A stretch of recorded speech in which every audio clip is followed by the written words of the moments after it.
Sorry for inconvenience. तर मला असं वाटते आपण आपली मीटिंग सुरू करायला आता हरकत नाही. ठीक आहे. तत्पूर्वी पुन्हा एकदा आपणा सर्वांना अश्विनीताईची ओळख करून देऊ इच्छिते. आपण या अगोदरचे जर सेशन्स आपण जर केले असेल तर तुम्हाला अश्विनीताईबद्दल कदाचित माहिती असेल. पण काही पालक जर नवीन असतील तर त्यांच्यासाठी अश्विनीताईची ओळख एकदा पुन्हा होणे मला गरजेचं वाटते. तर महाराष्ट्र बालशिक्षण परिषद केंद्र चंद्रपूरच्या वतीने आपण पालकांसाठी हे वेबिनार आयोजित करीत आहोत आणि या वेबिनारचे हे 7वं पुष्प आहे. जे मुलांच्या आत्मसन्मानाविषयी गुंफण्यासाठी आपल्या सोबत आहेत अश्विनीताई गोडसे. तर मुलांच्या आत्मसन्मानाविषयी तो कसा जपावा आणि काय-काय त्याचे पैलू आहेत, यावर अश्विनीताई प्रकाश टाकणार आहेत, आपल्याशी संवाद साधणार आहेत. दरम्यान आपल्याला जर कोणती प्रश्न असतील, तर आपण ती चॅट बॉक्समध्ये लिहू शकता किंवा आपल्याला रेज हँडचं फीचर वापरता येईल आणि तेव्हा मी तुम्हाला अनम्यूट करून तुम्हाला ती प्रश्न विचारता येतील. अ, अश्विनीताईबद्दल सांगायचं म्हणजे अश्विनीताई या ग्राममंगल या संस्थेच्या डायरेक्टर आहे. ग्राममंगल ही संस्था मुलांसाठी अर्ली जे चाइल्डहूड आहेत आणि इतर आदिवासी जी मुलं आहेत त्यांच्यासाठी विशेष काम करते आणि शिक्षणात अनेक नवीन प्रयोग ग्राममंगल या संस्थेने केलेले आहेत. ग्राममंगल या संस्थेचं वैशिष्ट्य म्हणजे ग्राममंगल ही संस्था रचनावादाचा पुरस्कार करून पुढे आलेली आहे. किंबहुना मी असं म्हणेल, की रचनावादाचा पाया ग्राममंगल या संस्थेने महाराष्ट्रात रोवला आणि तिथूनच रचनावादाची खऱ्या अर्थाने सुरुवात झालेली आहे. तर अश्विनीताईंचा हा प्रवास गेल्या वर्षापासून सुरू झालेला आहे ग्राममंगलसोबत. त्या अगोदर सुद्धा त्या एका संस्थेमध्ये डायरेक्टर म्हणून काम बघायच्या. अश्विनीताई सोबतच शांतीलाल मुत्ता फाउंडेशनमध्ये फॅसिलिटेटर म्हणून काम बघतात. अ, विविध व्हिडिओ कंटेंट ट्रेनिंग देणे, त्याच्यानंतर सोबतच अनेक मुलांच्या संदर्भात असलेले प्रायमरी टीचर्सला ट्रेनिंग देण्याचं काम सुद्धा अश्विनीताई करतात. युनिसेफच्या कन्सल्टंट म्हणून सुद्धा अश्विनीताई काम बघतात. आणि त्यापेक्षा एक वेगळी ओळख जर अश्विनीताईची करून द्यायची झाली, तर मी म्हणेल की त्या एक उत्तम पालक आहेत आणि त्यामुळे पालकांच्या या संवादाला चौफेर सुशोभित करण्याचं काम अश्विनीताई करतील आणि आज आपल्या सर्वांपुढे मुलांच्या ज्या समस्या आहेत, की मुलांचा आत्मसन्मान कुठेतरी दुखावला जातो आहे. तर त्यांच्या अनुभवातून, त्यांच्या ज्ञानातून कारण त्यांनी अर्ली चाइल्डहूड इन एज्युकेशनमध्ये एम-ए आणि बी-ए बॅचलर आणि मास्टरची डिग्री घेतलेली आहे. तर त्यांच्या शिक्षणातून आणि त्यांच्या अनुभवातून आपण त्यांच्याकडून खूप काही ऐकून घेऊया आणि आपले प्रश्न आपण त्यांच्यासोबत नक्कीच शेअर करूया. तर अश्विनी मी तुला अनम्यूट करते आहे. आता आपलं सेशन सुरू करायला हरकत नाही असं वाटतं. ओके. Thank you. थँक्यू कल्पना. आणि दुसरं सेशन करताना मलाही खूप मजा येते. थँक्यू व्हेरी मच परत एकदा बोलवल्याबद्दल. आणि सगळ्यांना दुपारचा नमस्कार. आय थिंक आमरसानंतर आत्मसन्मानावरचं सेशन असा एक खूप योग जुळून आणलाय आपण. तर ह्याची गोडी आपल्या सगळ्यांना चाखता यावी कारण विषय खूप इंटरेस्टिंग आहे आणि खूप महत्वाचा आहे आजच्या काळामध्ये. लहान मुलांइतकाच तो आपल्या सगळ्या मोठ्या माणसांनाही खूप जवळचा आणि रिलेट होणारा विषय आहे. त्यामुळे आज मी विषयाची व्याप्ती खूप मोठी असली तरी अत्यंत थोडक्यात फक्त ओळख करून देते. कारण हा विषय असा 1 तासात बांधण्यासारखा नसून त्याच्यावरती काम खूप होणं आणि चर्चा खूप होणं आवश्यक आहे. तर थोडे मागच्या वेळेस सारखेच काही एक्सरसाइजेस आपण करूया आणि प्रयत्न करूया की जास्तीत जास्त इंटरॅक्टिव्ह ठेवूया. पण याच्याबद्दल तुम्हाला खूप अजून माहिती काढणं किंवा वाचणं हे गरजेचं राहील. मी काही रिसोर्सेस पण शेवटी तुम्हाला रेकमेंड करते. तर अशा याने आपण आता आजचं सेशन सुरू करूया. जेव्हा मला हे सेशन कल्पनानी सांगितलं, घेशील का? विचारलं जेव्हा, तेव्हा मलाही खरं तर खूप उत्सुकता आहे. भावनिक साक्षरता ह्याच्यावर काम करण्यामध्ये. कारण जर का आपण 21व्या शतकातल्या मुलांची साक्षरता ह्याच्यावर काम करणारी मंडळी असू, पालक, शिक्षक किंवा मुलांच्या आयुष्यातले इन्फ्लुएन्शियल एडल्ट्स म्हणून जर काम करत असू, तर केवळ अकॅडमिक लिटरसी आता महत्त्वाची नाही राहिली आहे. 21व्या शतकामध्ये इमोशनल लिटरसी हा एक खूप मोठा कॉम्पोनंट मानला जातो. कारण ज्या व्यक्तीला स्वतःच्या भावनांची चांगली ओळख असते, त्याला ती भावनांची बँक नीट वापरता येते. त्यामुळे आवर्जून अशा घटकांवर अभ्यास करायची संधी दिल्याबद्दलही कल्पनाचे मनापासून आभार. थोडंसं मी हे जे सेशन आहे ते केवळ मुलांपुरतं नाही मर्यादित ठेवलं. कारण भावनिक विकासामध्ये आपण सगळेच जण वेगवेगळ्या पायऱ्यांवर आहोत, स्वतःला समजून घेण्याच्याच. त्यामुळे आपण हा जो विषय आहे आत्मसन्मान, सेल्फ आपण त्याला सेल्फ एस्टीम असं इंग्लिशमध्ये म्हणतो आणि हे कॉम्बिनेशन आहे स्वतःबद्दलच्या जाणीवेचं. त्यात बरेच छोटे-छोटे कॉम्पोनेंट्स येतात. त्यामुळे आपल्याला स्वतःविषयी काय वाटतंय, याची स्वतःची जाणीव उलगडत आपल्या मुलांना त्यांच्याविषयी काय-काय वाटतंय आणि ते सन्मानपूर्वक कसं वाटू देऊया, याकडे हा विषय वळवण्याचा प्रयत्न करूया. तर मला हे सेशन घेताना छोट्या-छोट्या तुम्हाला रिक्वेस्ट करायच्या आहेत. कल्पना मी तुला विचारीन जेव्हा, तेव्हा तू मला ते पोलचं ऑप्शन सांगितलं होतंस. तर ठीक ते आहे. किंवा ब्रेकआउट सेशनचं जे ब्रेकआउट रूम्सचं ऑप्शन जे सांगितलं होतंस, ते विचारते. मला सांग हा प्रश्न कन्व्हर्ट होतो का? नाहीतर हा जाऊ देऊ आपण पुढचा घेऊया, ठीक आहे? मला सगळ्यांना एक छोटी रिक्वेस्ट आहे. मी तुम्हाला या स्क्रीनवरती 2 छोटे प्रश्न विचारते आणि उत्तर मनातल्या मनात कागदावर कसंही करा. फक्त हे लक्षात ठेवा आपण काय विचारतोय. सगळ्यांनी स्वतःला एक प्रश्न विचारायचा आहे, की मी स्वतःला किती चांगली वाटते किंवा किती चांगला वाटतोय स्वतःला. इथे 10 बॉक्सेस आहेत. समजा मी तुम्हाला 10 पर्यंतची स्केल दिली, तर 10 पैकी तुम्ही स्वतःला किती किती बॉक्सेस द्याल? मी मुद्दाम मार्क म्हणत नाहीये, कारण हे सगळं मार्कात कन्व्हर्ट नाही करायचं. तर मी स्वतःला किती चांगली वाटते, किती चांगला वाटतो, याचा एक नंबर तुमच्याकडे लिहून ठेवा. लिहून झाला? आता दुसरा प्रश्न विचारतेय. तुम्हाला काय वाटतं, की इतरांना तुम्ही किती चांगले वाटता? म्हणजे जर एक चांगला माणूस, चांगली मैत्रीण, चांगली टीचर, चांगली आई, एक ओव्हरऑल व्यक्तिमत्व म्हणून आपण जर चांगलं असू, तर इतर आपल्याला किती बॉक्सेस देऊ शकतील यापैकी, या 10 पैकी? तो एक आकडा लिहून ठेवा.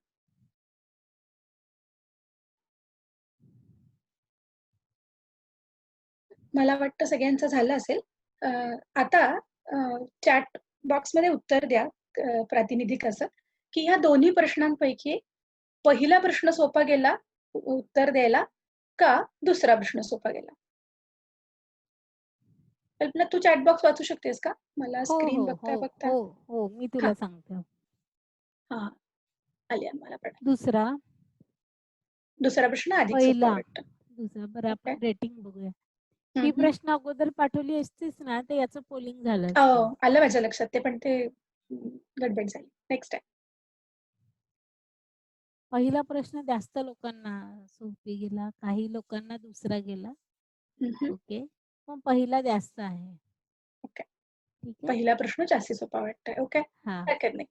तर आपल्या असं लक्षात येईल, की काही जणांना स्वतःविषयी पटकन उत्तर देता येतं आणि काही जणांना आपण दुसऱ्यांच्या नजरेतनं कसे वाटतो याचं उत्तर लवकर येतं आणि हे खूप नॅचरल आहे बरं का. ह्याच्यात परत इव्हॅल्युएशन काही नाहीये. पण जेव्हा आपण स्वतःबद्दलची जाणीव म्हणतो, माझी स्वतःची कल्पना, मी कशी आहे किंवा कशी नाही, तर ह्या दोन्हीचं एकत्रित उत्तर जे असतं ना, ते आपल्याला उपयोगी पडतं नेहमीच. म्हणजे असं नाहीये, की फक्त आत्मसन्मान, आत्मभान, आत्मजाणीव याच्याबरोबरचं काम करताना केवळ मी स्वतःला कशी वाटते हेच महत्वाचं आहे. तर तसं नसून या सगळ्याची एकत्र बेरीज म्हणजे आपली जाणीव. हं. तर अजून एक ॲक्टिव्हिटी करूया. मी तुम्हाला एक आरसा दिलाय. हं. कल्पना करा, की तुम्ही या आरशासमोर सगळेजण उभे आहात. हं. आणि ह्या आरशासमोर उभं राहून तुम्ही स्वतःला काहीतरी प्रश्न विचारतात. हं. हा प्रश्न खूप मोठा आहे. कारण ह्या प्रश्नावरती आपण स्वतःला किती ओळखतो किंवा आपण स्वतःबद्दल कसा विचार करतो, स्वतःचं मूल्यमापन कसं करतो, हे खूप अवलंबून आहे. त्यामुळे पुन्हा मी जे प्रश्न विचारते ना, ते थोडेसे टक्केवारीत विचारते. कारण प्रत्येक प्रश्नाची एक अशी मोठी रेंज आहे आणि त्याचं सगळ्यात सोपं उत्तर कसं आहे माहिती आहे? काही वेळा मी अशी असते आणि काही वेळा मी असं असतो. तर मला असं कंपॅरेटिव्ह उत्तर नकोय. तुम्ही मला टक्क्यामध्ये उत्तर स्वतःकडे लिहून ठेवा. मी जेव्हा विचारेन तेव्हा मला सांगा. हं. मी माझ्या नजरेत स्वतःची किंमत किती टक्के. आता आपण 100 असा एक आकडा धरूया, टक्के काढतोय म्हणून. मी स्वतःला किती व्हॅल्यू करते 100 पैकी? माझ्या स्वतःच्या नजरेमध्ये माझी किंमत किती आहे? हा एक मोठा प्रश्न. परत तो काही जणांबरोबर मी स्वतःला कशी किंमत ठेवते, काही परिस्थितीत कशी किंमत करते, हे सगळे त्याचे कंगोर आहेत. त्याच्या इतक्या डिटेलमध्ये जाऊ नका. पण if I ask you, how do you value yourself? How much out of 100 do you value yourself? Please write down that number. Next, percentage लिहा की तुम्हाला स्वतःबाबत किती टक्के अभिमान आहे. तुम्ही जसे आहात त्याबद्दल, स्त्री आहात, पुरुष आहात, तरुण आहात, प्रौढ आहात, तुम्हाला स्वतःचा अभिमान किती वाटतोय? माझा तिसरा प्रश्न असा आहे की आत्ताच्या या क्षणाला, आयुष्यात ज्या टप्प्यावर तुम्ही तिथे आहात, तिथे साधारण तुम्ही आयुष्यामध्ये हारल्याची किंवा जिंकल्याची भावना किती पर्सेंट आहे? जी भावना जास्ती आहे पर्सेंटमध्ये ती लिहायची. म्हणजे तुम्ही I feel like a winner right now असं वाटत असेल ओव्हरऑल आयुष्यामध्ये, तर तो आकडा लिहून ठेवणं आवश्यक आहे. किंवा I think I am still struggling, I am not very much in charge of my life असं वाटत असेल, तर ती पर्सेंटेज ते लिहून ठेवा. तुम्हाला स्वतःच्या व्यक्तिमत्वाबाबत किती आदर आहे? आपल्यात काही गुण असतात, काही कौशल्य असतात, काही आपल्या नैसर्गिक प्रवृत्ती असतात, आपली प्रतिभा असते. या सगळ्याबद्दल तुम्हाला स्वतःला किती आदर आहे? तुम्हाला काय वाटतंय स्वतःबद्दल? त्याची एक टक्केवारी लिहून ठेवा. आणि तुम्ही जसे आहात, जशा आहात, जाड आहात, बारीक आहात, गरजेपेक्षा जास्ती उंच आहात, जास्ती बुटके आहात, गरजेपेक्षा किंवा वाटतंय त्याच्या करिअरच्या त्या टप्प्यावर आहात, त्यापेक्षा कमी आहात, याबाबत तुम्हाला समाधान कसं वाटतंय? तुमचं मूल कसं वाटतंय? घर कुटुंब कसं वाटतंय? ओव्हरऑल माझं पर्सनल आयुष्य, माझं प्रोफेशनल आयुष्य आणि माझं सामाजिक आयुष्य बघता मी किती समाधानी आहे, त्याची एक टक्केवारी लिहून ठेवा. आणि आपल्या असं लक्षात येईल की या सगळ्याचं जे एकत्रित उत्तर असतं, त्याला आपण ही संज्ञा वापरू शकतो, ज्याला आपण आत्मसन्मान असं म्हणतो आहे. कारण सायकोलॉजी मधल्या ह्या ज्या सगळ्या कॉन्सेप्ट्स आहेत, या सगळ्या टर्म्स आहेत, तर याचा असा सुट्टा अर्थ नसतो. त्याचा एक होलिस्टिक अर्थ आपल्याला समजून घेणं खूप गरजेचं असतं. आणि त्याच्यातनं आता इथे सन्मान हा शब्द खूप जास्ती महत्वाचा आहे. हा अभिमान नाहीये. कारण कुठे ना कुठेतरी ना अभिमान आणि सन्मान मध्ये एक आपलं पूर्ण क्लिअर कट डिस्टिंक्शन असणं खूप महत्वाचं आहे. हा फरक नाही केला तर मग, कारण आता काही जणांच्या जे थोडेसे माझ्यापेक्षा 10-12 वर्षांनी मोठे असतील, ते म्हणत असतील की आम्हाला आमच्या संस्कृतीनेच खूप हंबल राहायला, खूप डाऊन टू अर्थ राहायला शिकवलंय. मग कसा सन्मानाबद्दल विचार करणार? कसा आपण आदर हा कायम दुसऱ्यांनी आपल्याला द्यायचा असतो. आपण कसा म्हणणार? आमच्या संस्कृतीने आम्हाला हे नाही सांगितलं. म्हणून मी म्हणलं की अभिमान आणि सन्मानमध्ये फरक आहे. मी जशी आहे तसं मला सेलिब्रेट करता येतंय का? मला त्याचा सन्मान वाटतोय का? आणि मला स्वतःचं मूल्यमापन मी कशी करते ह्याचं उत्तर. तर हे सगळ्याचं कॉम्बिनेशन ज्याला म्हणतो आपण, त्याला आपल्याला आत्मसन्मान असं म्हणता येतं. इथे आपण थोडीशी डेफिनेशन बघितली की सेल्फ एस्टीम, आत्मसन्मान, स्वप्रतिमा, ही स्वप्रतिमा जर निरोगी असेल तर त्याला काय म्हणता येईल. मग थोडासा मीही माझ्या आईशी पण डिस्कस करत होते विषय, तेव्हा माझ्या लक्षात आलं की खरंच गरजेचं आहे का बरं आत्मसन्मानावर काम करणं. इतके लोक याची अशी खुलून चर्चा न करत मोठे झालेच की. माझ्यापेक्षा माझ्या फॅमिलीत कितीतरी मोठे लोक आहेत, माझ्या आजूबाजूला आहेत, त्यांनी ह्याचा कधी गवगवा न करता झाले की मोठे. मग खरंच ह्याच्यावर इतकं काम करणं 21व्या शतकामध्ये का गरजेचं आहे? तर आपल्याला जेव्हा सायकोलॉजीमध्ये हा जो पिरामिड दिसतोय, ट्रायंगल दिसतोय, त्याच्यामध्ये मॅस्लव नावाच्या सायकोलॉजिस्टने जे काम केलं, आणि शिक्षणातल्या सगळ्या मंडळींना हा माहिती आहे की हा पिरामिड ऑफ नीड्स आहे, की माणसाला प्रत्येक टप्प्यावरती खूप गरजा असतात. त्याच्यापैकी खूप प्रकर्षाने तुम्हाला दिसत असेल तर ही जी फिजिओलॉजिकल म्हणजे शारीरिक गरज, सुरक्षिततेची गरज, प्रेम आणि अटॅचमेंटची गरज, त्याच्यानंतर प्रकर्षाने एक अख्खा त्रिकोण दिसतोय आपल्याला, जो म्हणतोय की मला आत्मसन्मानाची मला गरज आहे. आणि मग आत्मसन्मान म्हणजे नक्की काय? तर मगाशी म्हणलेलं तसं हे एक कॉम्बिनेशन आहे. आत्मविश्वास आपला किती चांगला आहे. आपण काहीतरी आयुष्यात मिळवलंय, काहीतरी अचीव्ह केलंय, ही जी भावना असते ना, ह्या भावनेची त्याच्यातली मिळकत आहे. दुसऱ्यांचा आदर मला करता येतोय, जे मिळवते आहे, ज्यांचा आत्मसन्मान चांगला आहे किंवा नसेलही. पण मला तो करता येतो दुसऱ्याचा आदर, कारण दुसऱ्या व्यक्तीचा व्यक्तिमत्त्वाचा आदर राखला तर आपण स्वतःच्या आत्मसन्मानाला जपू शकू. आणि मला दुसऱ्यांकडनं आदर मिळण्याची पण तितकीच आवश्यकता आहे. मग मी लहान व्यक्ती असो अथवा मोठी व्यक्ती असो. आता इथे थोडंसं आपण रिफ्लेक्ट करूया आपल्या पालकत्वाच्या भूमिकेकडे. आपण लहान मुलांचे लाड करतो. लहान मुलांवर उदंड प्रेम करतो. लहान मुलांची काळजी घेतो. आता लहान मुलाच्या आत्मसन्मानाची जोपासना किंवा त्याला त्याला सन्मानाची गरज आहे. म्हणजे काय मुलांना आता पुरस्कार द्यायचे का? काय त्यांचे सोहळे करायचे का? असा अगदी नैसर्गिक विचार आपल्या मनामध्ये येऊ शकतो. तर माझा आत्मसन्मान जपला जावा, ही गरज जर बालपणापासून आपल्यात असेल आणि ती जर भागली नाही, तर मोठेपणी सुद्धा आपल्याला दुसऱ्याचा सन्मान करता येत नाही, असा प्रॉब्लेम आपल्या आयुष्यामध्ये येतो. आणि म्हणून लहान मुलांचं जेव्हा आपण कौतुक किंवा लहान मुलांचा जेव्हा लाड करतो, त्याच्या बरोबरीने आज आपल्याला जाणीव करून घ्यायची आहे, की आपण लहान मुलांचा आदर व्यक्त कसा करतो. कारण मला पूर्ण खात्री आहे, की आपल्यामधलं कोणी असं नाही, की जे म्हणेल, की "अहो, कधी मुलांचा अनादर केला? हे नवीन शास्त्र घेऊन येणारे तुम्ही लोकं असे काय म्हणता, की आम्हाला असे का चौकोनात ढकलायचा का प्रयत्न करता, की आम्ही काय मुलांचे काही वाईट करणारे होतो का आधीचे?" तर तसं अजिबात नाही म्हणायचं बरं का मला.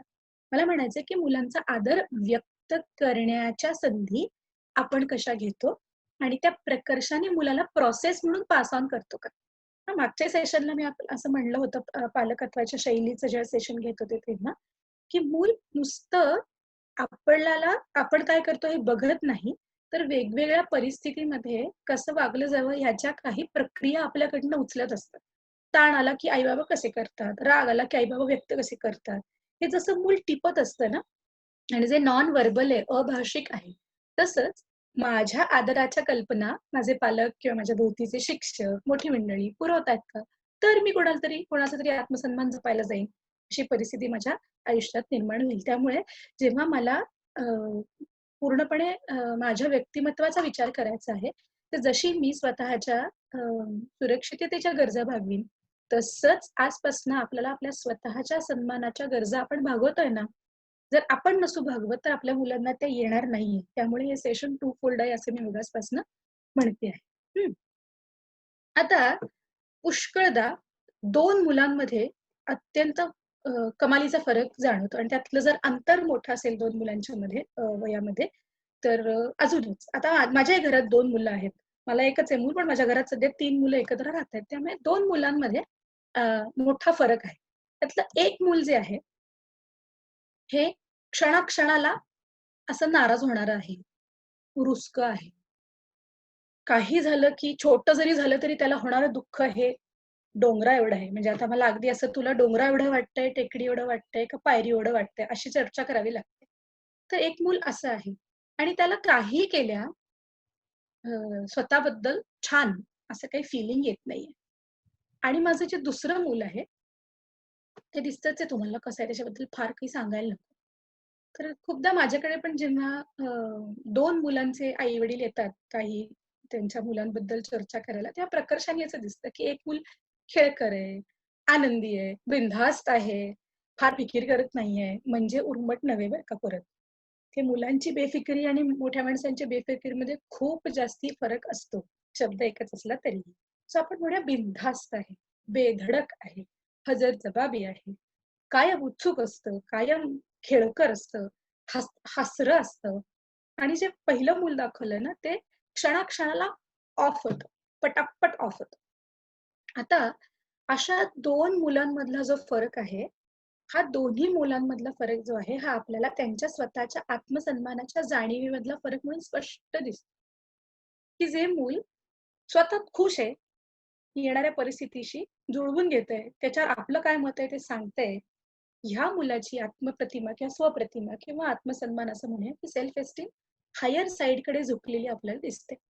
कारण ते म्हणते, "माझं, माझं छान चाललंय. तुम्हाला दुःख होतंय, ताण येतोय माझ्या मस्तीचा त्रास होतोय, पण मला हसू येते. मी मजा करतोय मस्ती करताना. आणि जे वरचं मूल आहे, ते जरा काही म्हणलं ना, की 50 जणांना सॉरी म्हणून देणार आहे. सॉरी माझ्याकडनं असं झालं. एकदा झालं, दोनदा झालं, पण 10-12 वेळा कधी-कधी मुलं सॉरी म्हणतात किंवा छोटीशी जरी गडबड झाली, तरी त्यांना खूप मोठा ताण येतो. असं मूल काय दाखवत आहे, की माझी स्वतःची सेल्फ एस्टीम जी आहे ना, ती लोअर साइडची आहे.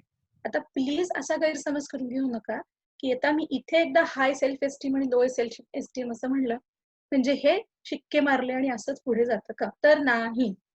हे बदलतं.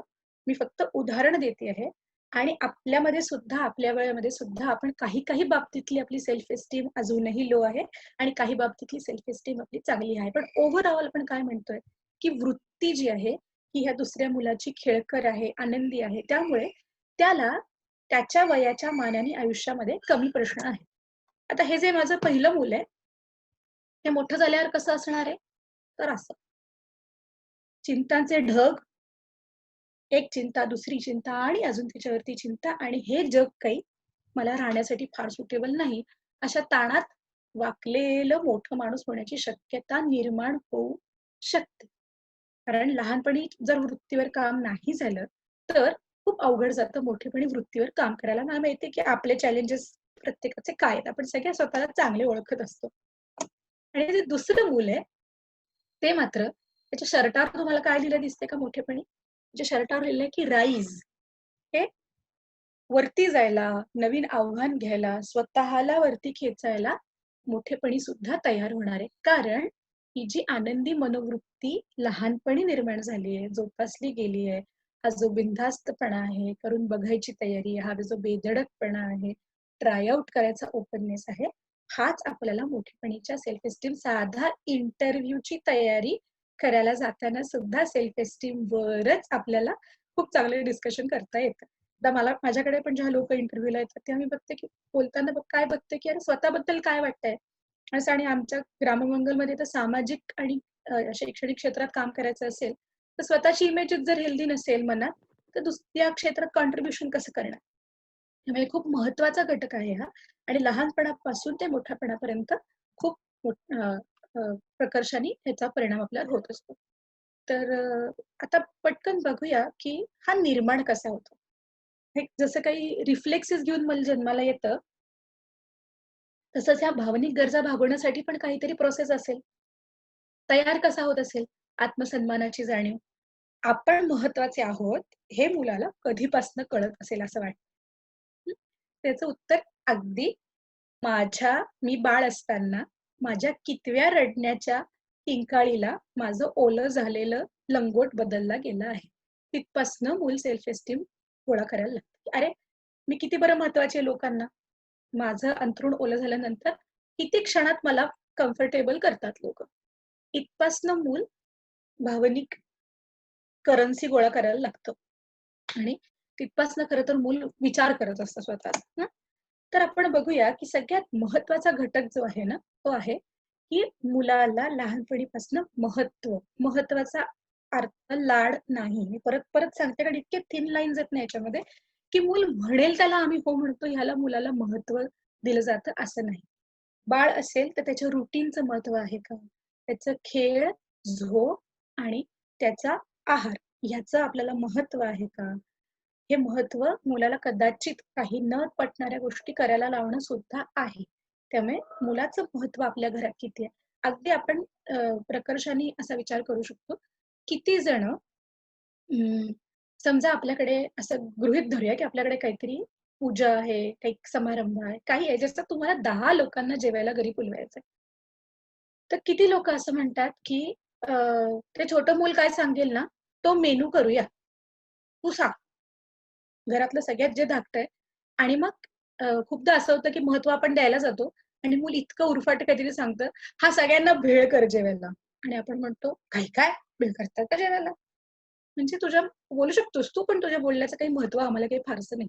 असं महत्त्व कधी द्यायचं हा पण एक चॉईस आहे. पण आपण मुलाला महत्त्व मिळतंय ह्याचा जाणीव देतो का? दुसरं त्याच्या पुढचा टप्पा आहे आत्मसन्मानाचा, तो म्हणजे मुलाचा स्वीकार आहे का? मूल शांत असेल तरी ऍक्सेप्टेड आहे, बडबड असलं तरी ऍक्सेप्टेड आहे. 2 मुलं, एक शांत आणि एक बडबड आहे. तर आपण असं म्हणत नाही, हे ना ह्याची बोलायची पंचायत, हे ना बोलायला थांबत नाही. असं आपण अजिबात म्हणत नाही. आपण दोघांचंही स्वीकार आहे हे जाणवतो. त्यांना जाणवून देतो. तर मुलाला स्वीकृत वाटतंय ना. आणि तिसरा टप्पा आहे की मुलाचा आदर होतोय. म्हणजेच काय, की मुलाला जे काही जमत नाही किंवा मुलाला जे काही कमी जमतं, त्याही बाबतीत मुलाला व्यक्ती म्हणून सांभाळलं जात आहे, कौशल्यांवरती काम केलं जात आहे. नाहीतर काय दिसतं, की जे जमत नाही त्याचा पटकन अनादर होतो. मग ते अगदी "काय तू साधी शर्टाची बटणं कशी लावता येत नाहीत अजून?" इथपासनं ते वह्या भरता येत नाहीत दप्तरात इथपर्यंत सगळीकडेच जाऊ शकतं. ह्या तिन्हीचा जो एकत्रित परिणाम होतो ना माणसावरती, तो स्वतःवरती म्हणजे स्वतःला आदर मिळतोय का? महत्त्व देता येतंय का? मिळतंय का? आणि स्वीकार होतोय का? तसंच इतरांना मग मला आणि म्हणजे माझा स्वतःचा आदर कसा आहे स्वतःबाबत आणि मला इतरांकडनं मिळणारा आदर कसा आहे. आणि हे मी तुम्हाला पण आवर्जून सांगते, की स्वतःचा हा विचार करा, की मी स्वतःला महत्त्व दिलंय का? आता इथे किती स्त्री आणि किती पुरुष काही काउंट मिळत नाही मला. त्यामुळे माझ्याशी नंतर भांडू शकता. पण जितक्या स्त्रिया असतील, त्यांनी आपण सगळ्यांनी एकदाच आपण आपण कशा पिढ्यानपिढ्या त्यागच करत आलो आहोत. म्हणून आपलं महत्त्व आपणच कमी केलंय का? ह्याच्यावर विचार करणं अत्यंत आवश्यक आहे. सो आपण आपलं महत्त्व नाही ठेवलं तर जग ठेवणार नाहीये. हे पण आणि ते मिळवण्यासाठी काय करायचा हा अजून वेगळा भाग आहे. ते वेगळं अख्खं सेशन. परंतु मी स्वतःचा स्वीकार केलाय का? मी चांगली अ, दष्टपुष्ट आहे, गब्दूल आहे. तर माझा स्वीकार आहे का केलेला मी स्वतःचा? का मला सतत वाटतं थोडी बारीक असाल, बाकी सगळं ठीक आहे माझं, पण थोडी बारीक असते ना, तर काही बिघडलं नसतं. पण ते काय शक्य नाही. तर मीच माझा स्वीकार नाही केला, की मी जशी आहे, तशी सगळी माझी कामं छान होतायत. मला बोलता चांगलं येतंय, लिहिता चांगलं येतंय, चांगलं शिकवता येतंय. ह्या सगळ्याचा माझ्यावर कसा परिणाम होतो, हे खूप महत्वाचं आहे आणि मी स्वतःचा आदर ठेवते का? मी स्वतःचा आदर ठेवला तर माझा कोणीही अनादर करू शकत नाही, हे अगदी सत्य आहे. त्यामुळे ह्याचा स्वतःबद्दलचा विचार आणि इतरांकडनं मला महत्त्व स्वीकार आणि आदर मिळतोय का याची जाणीव, हे करणं अत्यंत गरजेचं आहे. तर जेव्हा आपण अ, आत्मविश्वासाचा सॉरी पटकन ही स्लाईड ओपन करते आणि मग एकत्र बोलते. जर आपण ही जी सेल्फ इमेज आहे ही जर एखाद्या रोपट्यासारखी बघितली, ही आत्मप्रतिमा, आत्मसन्मानाची जाणीव जर एखाद्या रोपट्यासारखी बघितली, तर जर त्याच्या मुळाशी प्रेम, आदर आणि सुरक्षा नक्की असेल, तर ही जाणीव छान फुलत जाते आणि ही जी जाणीव छान फुलत जाते, त्यामुळे मुलाला यशाची गोडी चाखता येते. बघा किती आवश्यक आहे. हां, यशाची गोडी चाखता येणं हे सुद्धा एक खूप मोठं कौशल्य आहे. जर जर एखाद्या व्यक्तीचा आत्मसन्मानाची जाणीव निरोगी असेल, त्याला आत्मसन्मान छान मिळत असेल, तर अशी व्यक्ती यश चांगलं पचवू शकते आणि त्याची गोडी पण घेऊ शकते. हीच व्यक्ती आनंद घेऊ शकते आणि व्यक्त करू शकते आणि हीच व्यक्ती समाधान मानू शकते. बघा हे केवढं आपल्या रोजच्या आयुष्याशी निगडीत आहे. अगदी दूध उतू गेलं पासूनचा अनुभव बघा आणि तुमच्या लक्षात येईल, की आपल्या दिवसभरामध्ये आपली सेल्फ एस्टीम जर चांगली असेल, तर आपला दिवस कसा जातो, मग आपलं आयुष्य कसं जातं आणि आपलं पुढचं आयुष्य कसं जाणार आहे, हे सगळंच अवलंबून आहे. पण लहानपणी मात्र या तीनही गोष्टी प्रेम, आदर आणि सुरक्षा. प्रेम हे अ, मुलाच्या स्वीकाराशी खूप जास्ती निगडीत आहे. मुलाचा प्रेमाने सांभाळ करणं, मुलाच्या पेक्षा मोठं होऊन मुलाला सांभाळून घेत स्वीकार करणं. मुलाचा आदर म्हणजे याचा उलटा जर अर्थ समजून घेतला ना, की मुलाला लेबल नाही केलं, चिडवलं नाही. मुलाला चिडवलं म्हणजे चेष्टा ह्युमर नाही म्हणायचं मला, की त्याची उणी नाही काढली, तर आपण आदर देऊ. आणि सुरक्षा म्हणजे मुलाला कधीही आपल्याबरोबर वावरताना थ्रेटन्ड नाही वाटू दिलं. तर सुरक्षा म्हणजे आपण म्हणतो म्हणजे काय आम्ही पालक म्हणून सगळंच करतो मुलांसाठी. चांगलं घर दिलंय, जायला-यायला गाडी ठेवली आहे, रिक्षा लावली आहे घर जायला. अ, घरी येतात मुलं तेव्हा आम्ही असतो, 4 वेळेला खायला घालतो, मग सुरक्षित ठेवतो नाही तर काय ठेवतो. इनफॅक्ट कोणी खाली भांडायला गेलं तर आम्ही पहिले भांडायला जातो मुलांच्या वतीने. अतिसुरक्षा पण देतो. पण सुरक्षेचा अर्थ मला तसा नाही म्हणायचा. मला असं म्हणायचंय, की मुलाला घरात वावरताना निर्धास्त वाटतं आहे ना.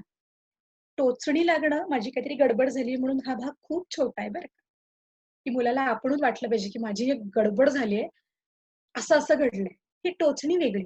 हं. ती म्हणते सुरक्षा म्हणजे कशी, की मुलाला धास्तीने वाटली पाहिजे. एक काळ होता, जेव्हा आपण आया एक पालुपद वापरायचो. संध्याकाळी बाबा येऊ दे, बघते तुझ्याकडे. हे म्हटलं ना, की संध्याकाळची वाट बघायचा सगळा ट्रॉमा त्या मुलाच्या मनामध्ये ऑलरेडी आपण सेटिंग करून ठेवलंय. किल्ली देऊन ठेवली गजराच्या घड्याळासारखी. की 6 वाजले ना, की बेटा तेरी तो निकल पडी. तर ह्याला म्हणते मी असुरक्षित वाटणं. किंवा काही प्रकारे मुलांना ज्या वागणूक दिली जाते, की तुला असं वागलास तर खोलीत डांबीन, असं केलंस ओट्यावर ठेवीन, तसं केलंस खायला देणार नाही. ह्या सगळ्यांनी मुलाची सुरक्षा ढळते. त्याला आपल्यावर विश्वास ठेवता येत नाही का "अरे, हे लोकं आपला सांभाळ करतील का नाही नक्की? यांना काही सांगूया का नको? किंवा ह्यांच्याशी खुलून वागूया का नको?" हे प्रश्न मुलाला पडतात आणि मग त्यांच्या आत्मसन्मानाच्या जाणीवेवरती खूप निगेटिव्ह परिणाम व्हायला लागतो. त्यामुळे आपल्या सगळ्यांनी आणि आपण ज्या वयात आहोत, त्या वयापासून हे करता येतं. ज्यांना असं वाटत असेल, की "अरे, माझी मुलं तर 25 वर्षाच्या वरती आहेत." काहीच हरकत नाही. त्या वयातलं प्रेम, त्या वयातला स्वीकार आणि त्या वयातली सुरक्षा आपण पुरवूच शकतो मुलाला मानसिक. आणि त्यातनं मुलाला त्याच्यापुढे यश, समाधान आणि आनंद उपभोगायला खूप चांगली मदत करून देऊ शकतो. हं. आपण जर असं थांबून आठवूया, की अ, आपल्या आयुष्यातला एक यशस्वी अनुभव, हं, कुठल्याही प्रकारचा जेव्हा तुम्हाला असं वाटलं, की येस, हे माझ्याकडनं भारी झालंय. तर असा एक अनुभव आठवून बघा आणि कल्पना माझी विनंती आहे, की जे कोणी चॅट बॉक्समध्ये म्हणतील, की मला शेअर करायला आवडेल, असा 1 किंवा 2 अनुभव आपण शेअर करून त्याच्यावर चर्चा घेऊ शकतो. एक यशस्वी अनुभव हां. म्हणजे मला जेव्हा वाटलं, की हे भारी झालंय आता. असं यश मिळालेलं, जे चॅट बॉक्समध्ये शेअर करू इच्छितात त्यांना विचार आणि त्यांना अनम्यूट कर. कोणतेही 2 अनुभव आपल्याला घेता येतील. तर चॅट बॉक्समध्ये जे लिहितील, की त्यांना शेअर करायचं आहे, त्यांना आपण संधी देऊया. ठीक आहे? हं, तर बघूया चॅट बॉक्समध्ये आले तर आपल्याला अनम्यूट करता येईल. शुअर.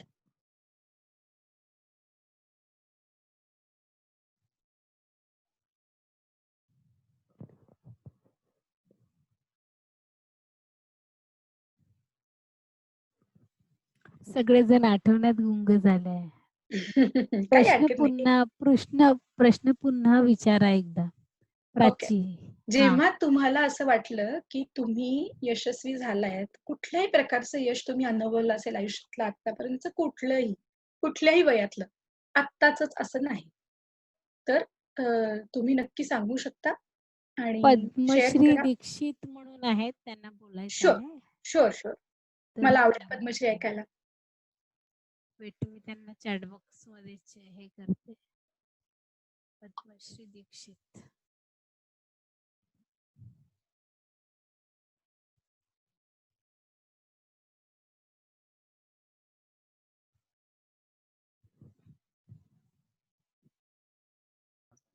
हां, मॅडम मग मी पण चालू तुम्हाला करशील अनम्यूट प्लीज?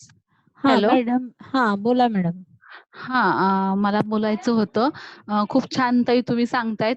पहिल्यांदा तुमचं म्हणजे अरे, धन्यवाद. आणि मला म्हणजे तुमचा जो प्रश्न आहे, माझी पण मुलं आता मोठी झालेली आहेत. तो म्हटल्यामुळं मला खूप छान बरं वाटलं, की कोणत्याही वयामध्ये आपल्याला करू शकतो आणि मी पण स्वतः नक्की, काउन्सिलर नक्की. आहे. पण काही गोष्टीत आपण म्हणतो, आपण जरी असलो तरी बऱ्याचशा गोष्टी आपल्यातून होतात. नाही असं नाही, शेवटी आपण माणूस हं, आहे. हं. मला प्रश्न म्हणजे माझा मुलगा जेव्हा 5वी ते 7वी पर्यंत मी त्याला अभिनवला घातला होता.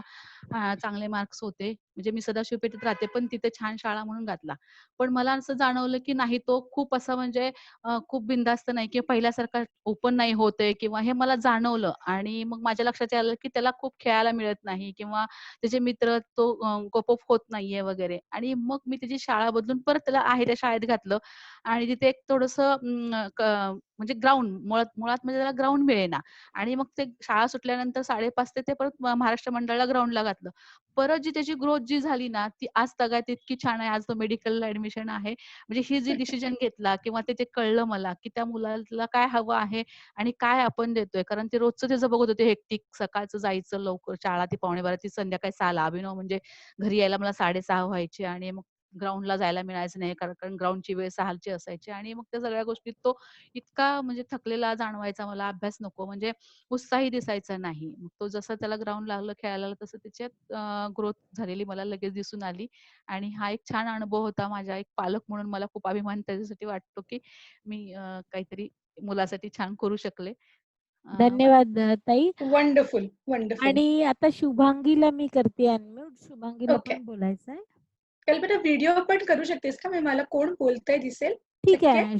शुभांगी हां. मॅडम तुम्ही बोलताना तुमचा व्हिडिओ ऑन करा. ठीक आहे.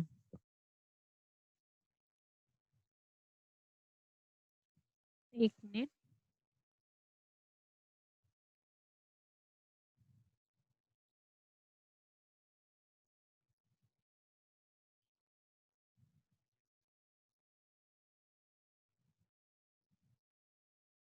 ओके, शुभांगी ताई बोलताय? शुभांगीला अनम्यूट करता येत नाहीये. माहिती नाही काय प्रॉब्लेम आहे. बरं प्राची हॅलो? हां. बोला, बोला शुभांगी ताई. तुम्ही व्हिडिओ ऑन केलाय का? हां, ठीक आहे. बोला. केला, जस्ट केला त्यांनी. येस, बोला. ओके। हेलो मैम, सबसे पहले तो थैंक यू सो मच। आप इतना अच्छा सेशन ले रहे हैं। ओके. एक छोटा सा अनुभव शेयर करना चाहती हूँ मैं अपना। बिल्कुल। एक्चुअली एक बार ऐसा हुआ कि एक डिबेट कॉम्पिटिशन मैंने पार्टिसिपेट किया था।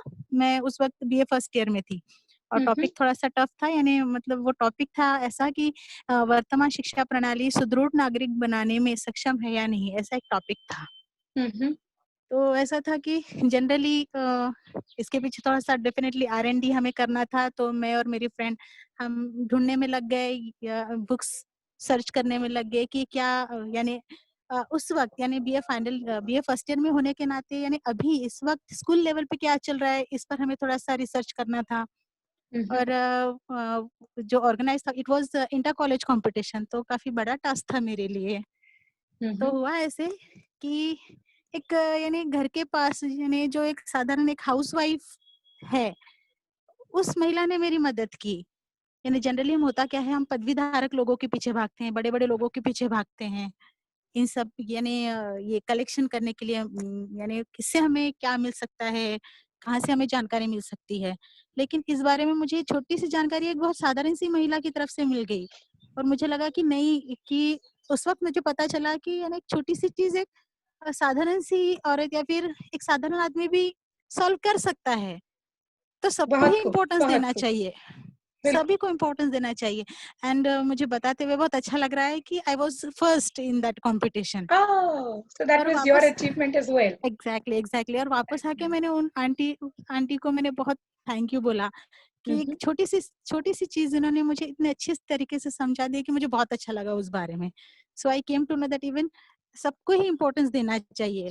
हर एक पर्सन बिल्कुल। सो शुभांगी, इम्पोर्टेंट होता है। एक तो पहले तो शुक्रिया कि आप मराठी में सुन के भी हिंदी में अच्छा इतना डिकोड करके बात कर रहे हो। नहीं मुझे मैम, मैं पहले मराठी बोल पूछना सकती था हूँ कि बट अच्छा। और आपका सुन के फिर मुझे एक थोड़ा-सा गिल्ट आया कि मैंने पूछा नहीं कि क्या सब लोगों को मराठी पूरी तरह समझ में आती है। तो बस thank you so much to both of you. Ashwini and I हो, बोल.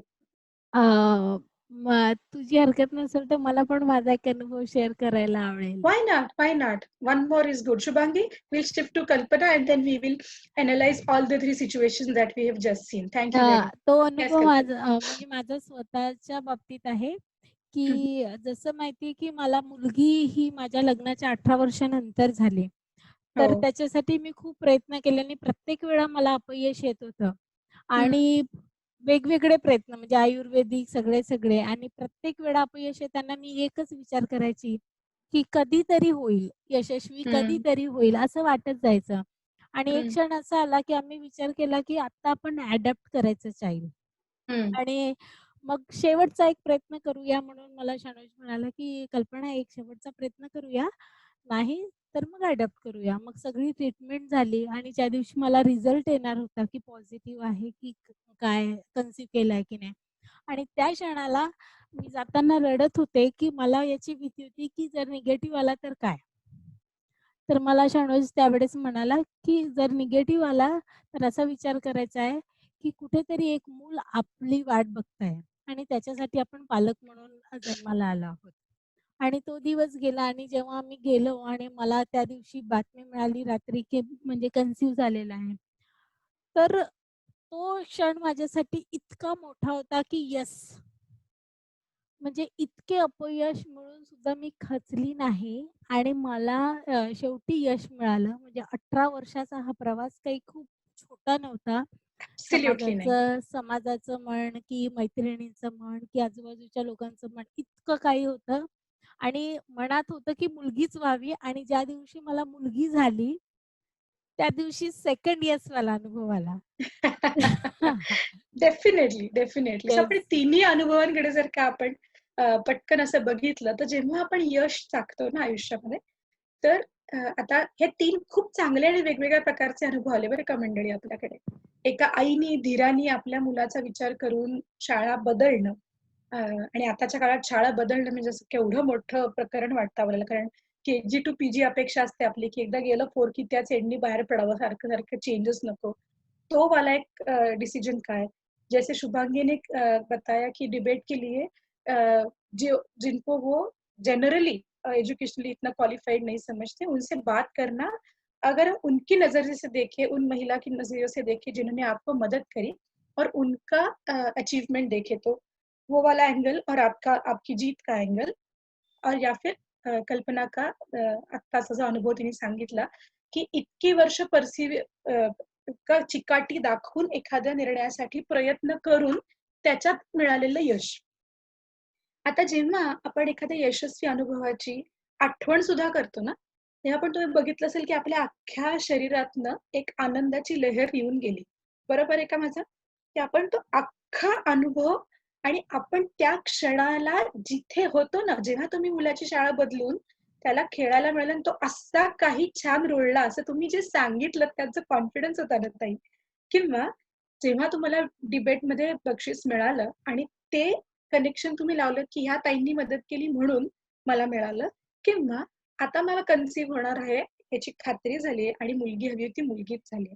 हे सांगताना तुम्हाला ज्या झोनमध्ये तुम्ही जाता त्याच्यात आत्मविश्वास पण असतो, की बरं झालं मी ते केलं. बरं झालं मी तसाच निर्णय घेतला आणि त्या निर्णयाचा पुनःप्रत्यय आपल्याला येतो. तर जेव्हा आपण एखादा यशस्वी अनुभव घेतो, तेव्हा आपल्यामध्ये काय होतं बघा हां. आपल्याला माझ्या PPTचं असं म्हणणं आहे, की तो सांगणार आहे. मी काय लिहिलंय ते. कुठे अडकला हा? 1 मिनिट हां, तुला जरा मिनिमाइज करते मी. हां, दोन्ही घेतलं एकत्र. जेव्हा तुम्ही हा यशस्वी अनुभव घेतलात, तेव्हा पहिलं तुम्हाला वाटलं, की तुम्ही सिक्युअर आहात आणि आश्वस्त आहात. आश्वस्त म्हणजे काय? की तुम्हाला त्याबाबत ते घडणार आहे. तुम्हाला त्याची अश्युरन्स वाटलं. या याची जाणीव इतकी जास्ती गरजेची आहे, की एकतर तुम्ही यशस्वी अनुभवामध्ये तुमच्या मुलाबाबतची इन्सिक्युरिटी मगाशी मनातनं तुमच्या गेली. चिंता गेली, की माझं मूल त्या दुसऱ्या शाळेमध्ये खुश आहे का नाही? मग त्याचं कसं होईल? त्याला खेळायला मिळत नाहीये, चिड-चिड होतीये. याच्यापासून तुम्ही हा यशस्वी अनुभव मिळाल्यामुळे एकदम सुरक्षित झालात आणि थोड्याशा ठाम पण झालात, की मला कळतं बरं का मुलाच्या बाबतीत काय करायचं ते. आपण कोणीतरी खास आहोत ह्याची जाणीव आपल्याला होते, की मीच ती. मला कळतं, की मुलाचं हे असं बदलायचं असतं बरं का. आणि मला खास वाटलं एकदम, की कसं ना मला सुचलं आणि गोष्टी घडल्या आणि झालं. हे फिलिंग आपल्याला येतं. आपण अतिशय महत्त्वाचे आहोत. ही जाणीव आपल्याला येते, की आपण 18 वर्ष एखाद्या गोष्टीचा जेव्हा पाठपुरावा करतो, तेव्हा या डिसिजनमध्ये सगळ्यात महत्त्वाचे आपण आहोत. कारण आपणच नसतो तर हा निर्णयच झाला नसता. हा अनुभवच आला नसता. हे आपण आहोत ना, आपल्या व्यक्तिमत्त्वाचा आपल्याला आदर वाटायला लागतो. की आपण खूप काहीतरी महत्त्वाचे आहे.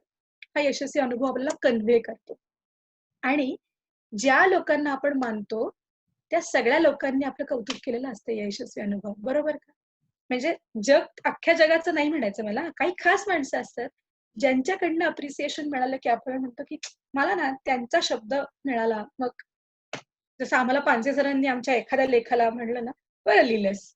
तर आम्हाला आसमान ठेंगणं होतं, की "सर बरं लिहिलंस म्हणले, क्या बात है." खरंच, खरंच. हां, तर आपण ज्यांना मानतो, ते आपलं कौतुक करतात. आपल्याला आपण खूप इम्पोर्टंट आहोत याची जाणीव होते. आपण खास व्यक्ती आहोत. तुम्ही ज्या मुलाची शाळा बदलली, तुमच्या मुलाच्या मनामध्ये तुमची जागा केवढी स्पेशल झाली असेल ना ती. तर पण किती खास आहात आपल्या मुलासाठी हे तुम्हाला किती सुख मिळालं. आणि आपल्याला असं जाणवतं की आपल्यामुळे काहीतरी घडलं, काहीतरी फरक पडला, ही भावना आपल्याला हा यशस्वी अनुभव देतो. आता ह्याचं उलट काही मी सांगत बसत नाही. जिथे जिथे तुम्ही काही प्रमाणात मागे पडला, तिथे बघा या सगळ्या भावनांपासून तुम्ही लांब जाता. मग भले तुमचा अगदी एखादा बीएडचा लेसन का पडेना, तुम्हाला इन्सिक्युअर वाटलेलंच असतं त्या क्षणात. तर यशस्वी अनुभवांचं हे एक, मी तुम्हाला हे का सांगते की हे सगळं आपल्या सेल्फ एस्टीमशी खूप निगडीत आहे. यातनं सगळ्यातनं आपली सेल्फ एस्टीम फुलत राहते. आणि आता ह्याचं कनेक्शन लावा की का बरं रचनावाद असं म्हणतो की मुलाला शिकण्याच्या प्रक्रियेमध्ये यश मिळणं हे खूप आवश्यक आहे. हे यश मार्कांमधलं नाही, अनुभवांमध्ये यश मिळणं किती आवश्यक आहे, कारण हे अनुभवाचंच न्यूरोकेमिकल ट्रान्समिशन आपल्या मेंदूमध्ये होतं. या सगळ्या यशस्वी अनुभवांमुळे आपल्याला आपला कॉम्पिटन्स वाढल्याची खूप जाणीव होते. आपण सक्षम आहोत, आपण गोष्टी करू शकतो, असा आपल्याला नक्की अनुभव येतो. म्हणून मग आता आपण जर पालक असू आणि जर आपल्याला मूल असेल असं, मग असतं की जे क्षणाला नाराज होतंय, दाखवतंय की माझी ना स्वप्रतिमा थोडीशी खालच्या लेवलकडे चालली आहे, मला काही माझं डील होत नाहीये, तुमच्यापैकी कोणी आहे का मदत करणारं, तर ही जादूची छडी माझ्याकडे आहे की मुलाला यशस्वी अनुभवाकडे न्यायचं. आणि हाच तर फरक हा अभ्यासातनं आणि मार्कातनं मिळणारा नाही, कारण मुलाला ते माहिती असतं. पुन्हा माझी अजिबात तक्रार नाही जी मुलं खूप चांगले मार्क पाडतात. नाही तर तुम्ही म्हणाल या बाईला बहुतेक मार्क पाडणारी मुलं आवडत नाहीत की काय, असं अजिबात नाहीये माझं म्हणायचंय ती अचीवमेंट मुलाला भावते का. म्हणजे मला आठवतंय आमच्या कुटुंबामध्ये नेहमी एक असा विनोद होतो की आमच्या घरातलं कुठलंतरी छोटं मूल केजीतलं त्याचा रिझल्ट लागला आणि त्याला सगळे म्हणले, अरे तुला डिस्टिंक्शन मिळालं. तर छोटं मूल एवढंच म्हटलं, म्हणजे मी पास झालो का पण. तर त्या अचीवमेंटचं आपल्याला काहीतरी वाटलं पण पाहिजे ना, म्हणून मी अनुभवांचं यश म्हणते. तर ही जादूची छडी माझ्याकडे आहे की मुलाची सेल्फ एस्टीम जर का मी वर करू शकले, तर मग मार्क असो अथवा नसो, मैत्रीमध्ये गडबड झाली असो अथवा नसो, मला माझ्या आयुष्यातला निर्णय घ्यायचा आहे कुठला, या सगळ्याला बॅकअप करणारे ती माझी स्वतःची प्रतिमा, माझी स्वतःचा सन्मान. आणि हा वाढवण्याची जादूची छडी आपल्याकडे आहे असं मला प्रकर्षाने वाटतं. मग कशी असतात बरं ज्या मंडळींची स्वप्रतिमा हेल्दी असते, निरोगी असते, ज्यांचा आत्मसन्मान चांगला वरती असतो. आत्मसन्मान म्हणजे अहंकार नाही बरं का, मी परत एकदा अंडरलाईन करते, कारण ना शब्द फार जपून वापरणं आवश्यक असतं. अहंकारी लोकांना मी आत्मसन्मानी लोक म्हणत नाही आहे. तो विषय पुढच्या सेशनला. मी बोलते आहे स्वप्रतिमेविषयी. तर मंडळी कशी असतात ही बघा, तुम्हाला मुलांमधले पण छोटे छोटे गुण जाणवतील आणि आपण एकमेकाचं पण स्वतःचं पण परीक्षण करू शकतो. इतर लोकांना भेटायला ही ज्यांची स्वप्रतिमा हेल्दी आहे ना, ही लोक अत्यंत उत्सुक असतात. म्हणजेच काय की लाजत नाही, सबाधीतपणा असतो. कुठेतरी गेलो तर कलाकाराचं एखादी मैफल ऐकल्यानंतर तडक कलाकारापर्यंत जाऊन क्या बात आहे, मला तुमची मैफिल आवडली म्हणण्याचं धाडस असतं. अत्यंत उत्सुक असतात इतरांना भेटायला, कारण स्वतःबद्दल खुश असतात ना. इतरांच्या मूल्यमापनावर अत्यंत कमी प्रमाणावर अवलंबून असतात. Sorry about the spelling mistake there. पण कोणी मला इव्हॅल्युएट केलं तर काही मुलं मला माहिती आहेत छोटी, की त्यांना जरा काही म्हटलं ना की संपलं. पुढचा अर्धा तास चेहरा गुडघ्यापर्यंत खाली आलाय, खांदे पडलेत आणि आपलं जीवन संपल्यासारखी भावना त्यांना येते. तर दुसऱ्याचं मूल्यमापन आपल्यासाठी कितपत महत्वाचं आहे हे आपल्याला ठरवणं अत्यंत गरजेचं आहे. ही मंडळी व्यक्त व्हायला अत्यंत धाडसी असतात. स्वतःचं मत सांगा हा 10वीत सुद्धा प्रश्न आहे बघा, प्रश्नपत्रिकेत सुद्धा. आणि जेव्हा स्वतःचं मत पब्लिक फोरमवर विचारलं जातं तेव्हा अत्यंत गुळमुळीत उत्तर देण्यामध्ये अनेक लोक पटाईत असतात. आणि नाहीतर मला विचारलं का ह्यांना नाही, ह्यांना विचारलं असेल, माझं काय तसं काय मला म्हणायचं नाही बरं का. तर व्यक्त होण्याचं धाडस असलेली ही मंडळी असतात, अत्यंत जीवनाभिमुख असतात. जे काही नवीन, जे काही बदल, म्हणजे आता लॉकडाऊन थोडक्यात, तर ज्यांची सेल्फ इमेज हाय आहे, सेल्फ एस्टीम हाय आहे, त्यांनी असं म्हणलं, अच्छा हो का, घरी बसून काय काय बेस्ट करता येते ते बघूया. आणि नाहीतर अनेक लोक अशी लॉकडाऊन, आता ह्याला काय अर्थ आहे, असं कसं करू शकतात. ह्याच्यात ह्या लोकांनी वेळ घालवला नाही, ज्यांची सेल्फ एस्टीम हाय असते त्यांनी. अशी लोक आपल्या बरोबर असतील ना, तर आपल्याला असं वाटतं की आपल्या आजूबाजूला हेल्दी वातावरण आहे, कारण ही लोक क्रिटिसाइज करत नाहीत, उगीच कटकट करत नाही, हॅपी असतात, नवीन कल्पना देणारी असतात. त्यामुळे नुसती ही लोक ज्यांची सेल्फ एस्टीम हाय अशी लोक आपल्या बरोबर असली की आपल्याला वाटतं की आपल्याला एनर्जी मिळाली. ते इतरांसाठी पण तितकेच तयार असतात. त्यांच्या कल्पना, विचार ऐकून घेण्यासाठी उत्सुक असतात. आणि ही मंडळी चांगल्या संधी मिळाल्या ना की लोहचुंबकासारखी असतात. आपण म्हणतो ना, काय ना तसं काही टॅलेंट एवढं वाटत नाही, पण नुसतं बोलगेवढेपणावरती संधी घेऊन गेली बाई ही मुलगी. तर तो नुसता बोलगेवढेपणा नसतो. चांगल्या संधी ही लोक अट्रॅक्ट करतात आपोआप. म्हणजे मतलबी असतात असं नाही. त्यांना बरोबर कळतं की ह्या संधीमधनं आपल्याला कसं छान पुढे जाता येईल. आणि ह्या सगळ्या जमातीचं ब्रीद वाक्य I think I can do it. मला वाटतंय मी करू बघू शकते. ऑफिसची वेळ बदलता? बरं, मी करून बघते. अच्छा, लोकेशन बदललं. बरं, मला पण काय हरकत नाही. एकदा जाऊन बघूया तिथपर्यंत. माझा रोल बदलता उद्यापासून? Okay, fine. मी करून बघते काय आहे ते. ज्याची सेल्फ एस्टीम हाय असते, त्या सगळ्यांना आय कॅन डू इट असं फिलिंग रोज येत असतं. आता याच्या उलटं सांगायची काही गरजच नाहीये तुम्हाला. याच्या सगळ्याची उलटी वाक्य येऊ शकतात, पण तरी एकदा क्विक रन असू दे. कारण इथे जर का आपल्याला असे ट्रेट्स जर मुलाचे सापडले, तर पुन्हा अरे तुझी सेल्फ एस्टीम कमी आहे, तुझ्यावर काम करते असं नका म्हणू. लक्ष ठेवा स्वतःकडे. स्वतःची सेल्फ एस्टीम कमी असेल तर त्याचा मुलाला त्रास होतो बरं का पालक म्हणून. स्वतःवरती मुळात कमी विश्वास, जमेल की नाही, करू का नको, विचारू का नको, जाऊ का नको, हे कायम. कुठलीही गोष्ट सुरू करायच्या आधीच आपण हारलोय याची भावना मनामध्ये या लोकांच्या येते. इच्छा ते कशाला आता करायचं, काहीतरीच नाही हो, ते काय जमणार नाही. कसं करणार ना आता, म्हणजे अजून ऍक्शन सुरू पण नाही झाली, त्याच्या आत डिक्लेअर, मॅच फिक्स. ह्या लोकांना स्वतःची चूक माफ करायला खूप जड जातं. आता बघा कसा उलटा दिसतोय ट्रेट हा. सतत नुकसान भरपाईच्या मोडमध्ये असतात ही लोक.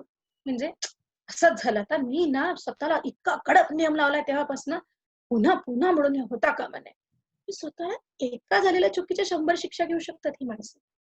आणि अशा माणसांचा आपल्याला किती त्रास होतो बघा. आपण म्हणतो अगं बाई झालं गेलं विसरून जा, कशाला अडकते त्याच्यात. पण ही मंडळी तिथं स्वतः सेल्फ सेल्फ अक्युजिशन, सेल्फ डिस्ट्रक्शन, स्वतःला बोलवत राहणं, स्वतःला ओरडत राहणं, स्वतःला त्रास देत राहणं. आणि त्यामुळे आपोआप दुसऱ्यांना होतो तो विषय वेगळा. पण त्यांना सतत असं वाटत असतं कोणीतरी, हे इमॅजिनरी पण असू शकतं किंवा खरं पण असू शकतं, मी काही तिच्या इतकी चांगली होऊ शकत नाही. कॉमन उत्तरं कशी, माझं अक्षर काय तिच्यासारखं चांगलं होणार नाही. अरे तिच्यासारखं नाही, वाचता येण्यासारखं तरी काढाल का अक्षर? कोणासारखं काढू नका. त्यामुळे ही मंडळी सतत काहीतरी फॉलो करायचा वीक प्रयत्न करत बसतात आणि मग स्वतः आपण कोण आहोत ह्याच्या जाणीवेपासून खूप बिचारे लांब जातात. खूप टीकेची भीती वाटते. त्यामुळे ह्या मंडळींकडनं कधी विविध गुणदर्शनाचा कार्यक्रम होणं भयंकर अवघड. विविध गुणदर्शन म्हणजे त्यांना काय टॅलेंट्स आहेत त्यांच्यामध्ये हे आपल्याला शोधून काढावं लागतं. आणि बिलीव्ह मी, एक संस्थेची लीडर म्हणून पण तुम्हाला सांगते मी, इतकं अवघड असतं ज्याची सेल्फ एस्टीम कमी असते त्यांना कशी संधी द्यायची, काय म्हणून पुढे आणायचं, काय हातात द्यायचं. तर अशी भावना आपल्या बद्दल दुसऱ्या कोणाच्या मनात येऊ नये याचा तरी आपण आटोकाट प्रयत्न करायला पाहिजे. स्वतःच्या ओव्हरऑल आयुष्याबद्दल ही मंडळी नाराजीचा सूर लावतात. काय मी नेमकी त्या परीक्षेचा फॉर्म भरणार होते आणि डेटच निघून गेली. हे काय असंच होणार होतं. मी हे केलं असतं पण तसं झालं ना. मी असं करणारच होते पण असंच झालं. अशा सततच्या वाक्यामध्ये ही लोक अडकतात. त्यामुळे खूपशी एकटी पडतात, एकलकोंडी असतात, मिसळत नाही. तर न मिसळणारी शिष्ट किंवा उर्मट लोक यांच्या सेल्फ एस्टीम कडे नीट लक्ष द्यायची आपल्याला गरज आहे, मुलांच्याही आणि मोठ्याही माणसांच्या. कारण ते एकलकोंडी होऊन बसतात, कारण त्यांना स्वतःवरती काम करता येत नसतं. त्यामुळे अशा मंडळींना हुडकून त्यांना स्वतःचा सूर गवसण्यासाठी आपण मदत करायला पाहिजे. तुम्हाला यांच्या बोलण्यामध्ये तक्रार आणि उपहास पुरेपूर सापडेल. सरकॅझम व्यवस्थित वापरता येतं या मंडळींना आणि तक्रारींचा पाढा वाचताच येतो. आता बघा, माझ्या रोजच्या आयुष्यामध्ये असं आपण स्वतःशी सुद्धा किती वेळा वागतो. मी मगाशी म्हणलं ना, स्वतःला महत्व देता येते का तुम्हाला? आता महत्व म्हणजे पुन्हा दुसरं टोक नाही, पण do you feel you are very important? If you are important, do you trust yourself? If you trust yourself, do you want to win? Do you want to forgive yourself about few things? Do you want to be yourself for a while at least? Role दुसरा घ्यावा लागतो, की मला मला सांगाल तुम्ही किंवा भूमिका घ्याव्या लागतात आयुष्यात. त्यामुळे आपल्याला हवं तसंच राहता येईल असं नाही.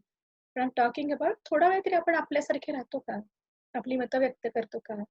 आपले जे सुप्त गुण आहेत ते व्यक्त करतो का लोकांसमोर, की मला हे छान भारी येतं बाबा.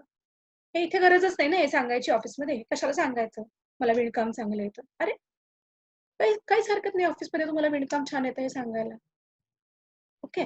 सो हे सगळं आपल्यासाठी तितकंच गरजेचं आहे आणि आपल्या छोट्या मुलांकडे खूप लक्ष द्यायची गरज आहे. कारण हेल्दी सेल्फ एस्टीम असणं हे आता पुढच्या काळामध्ये अत्यंत आवश्यक आहे. या सगळ्या मंडळींना भरपूर चिंता असतात, पण ते काही कृतीवर येत नाही.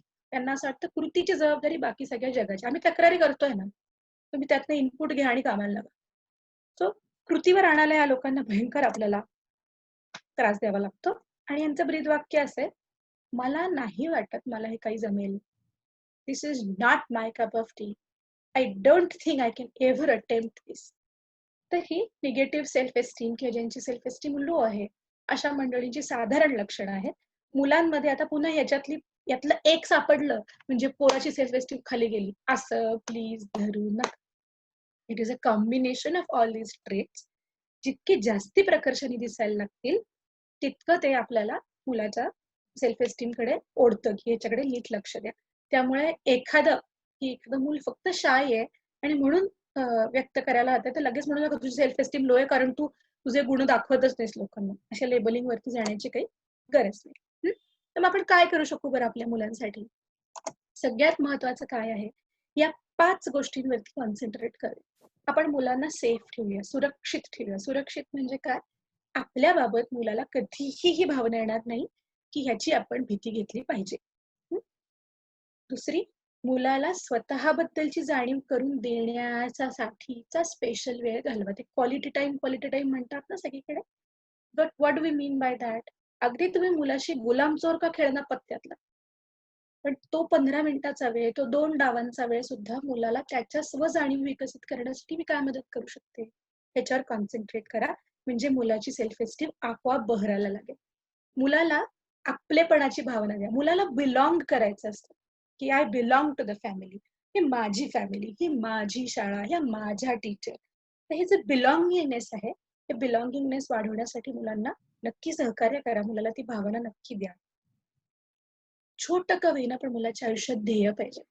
कारण ध्येय असतं तेव्हा कॉम्पिटन्स वाढतो. आम्ही मुलाला हवं ते करायला सतत मोकळीक दिली. गाईडन्स पण लागतो. मूल अडखळतं. मुलाला दिशा ज्या असतात गोष्टी अनेक करण्याच्या, त्याच्यावर चर्चा करायला आवडते.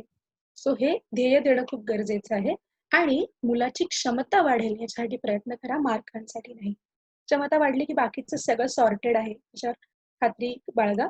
अगदीच तुम्हाला वाटलं तर नॅशनल करिक्युलम फ्रेमवर्क छापून घरांमध्ये लावून टाका. त्याच्यात सगळ्या क्षमता दिलेल्या आहेत.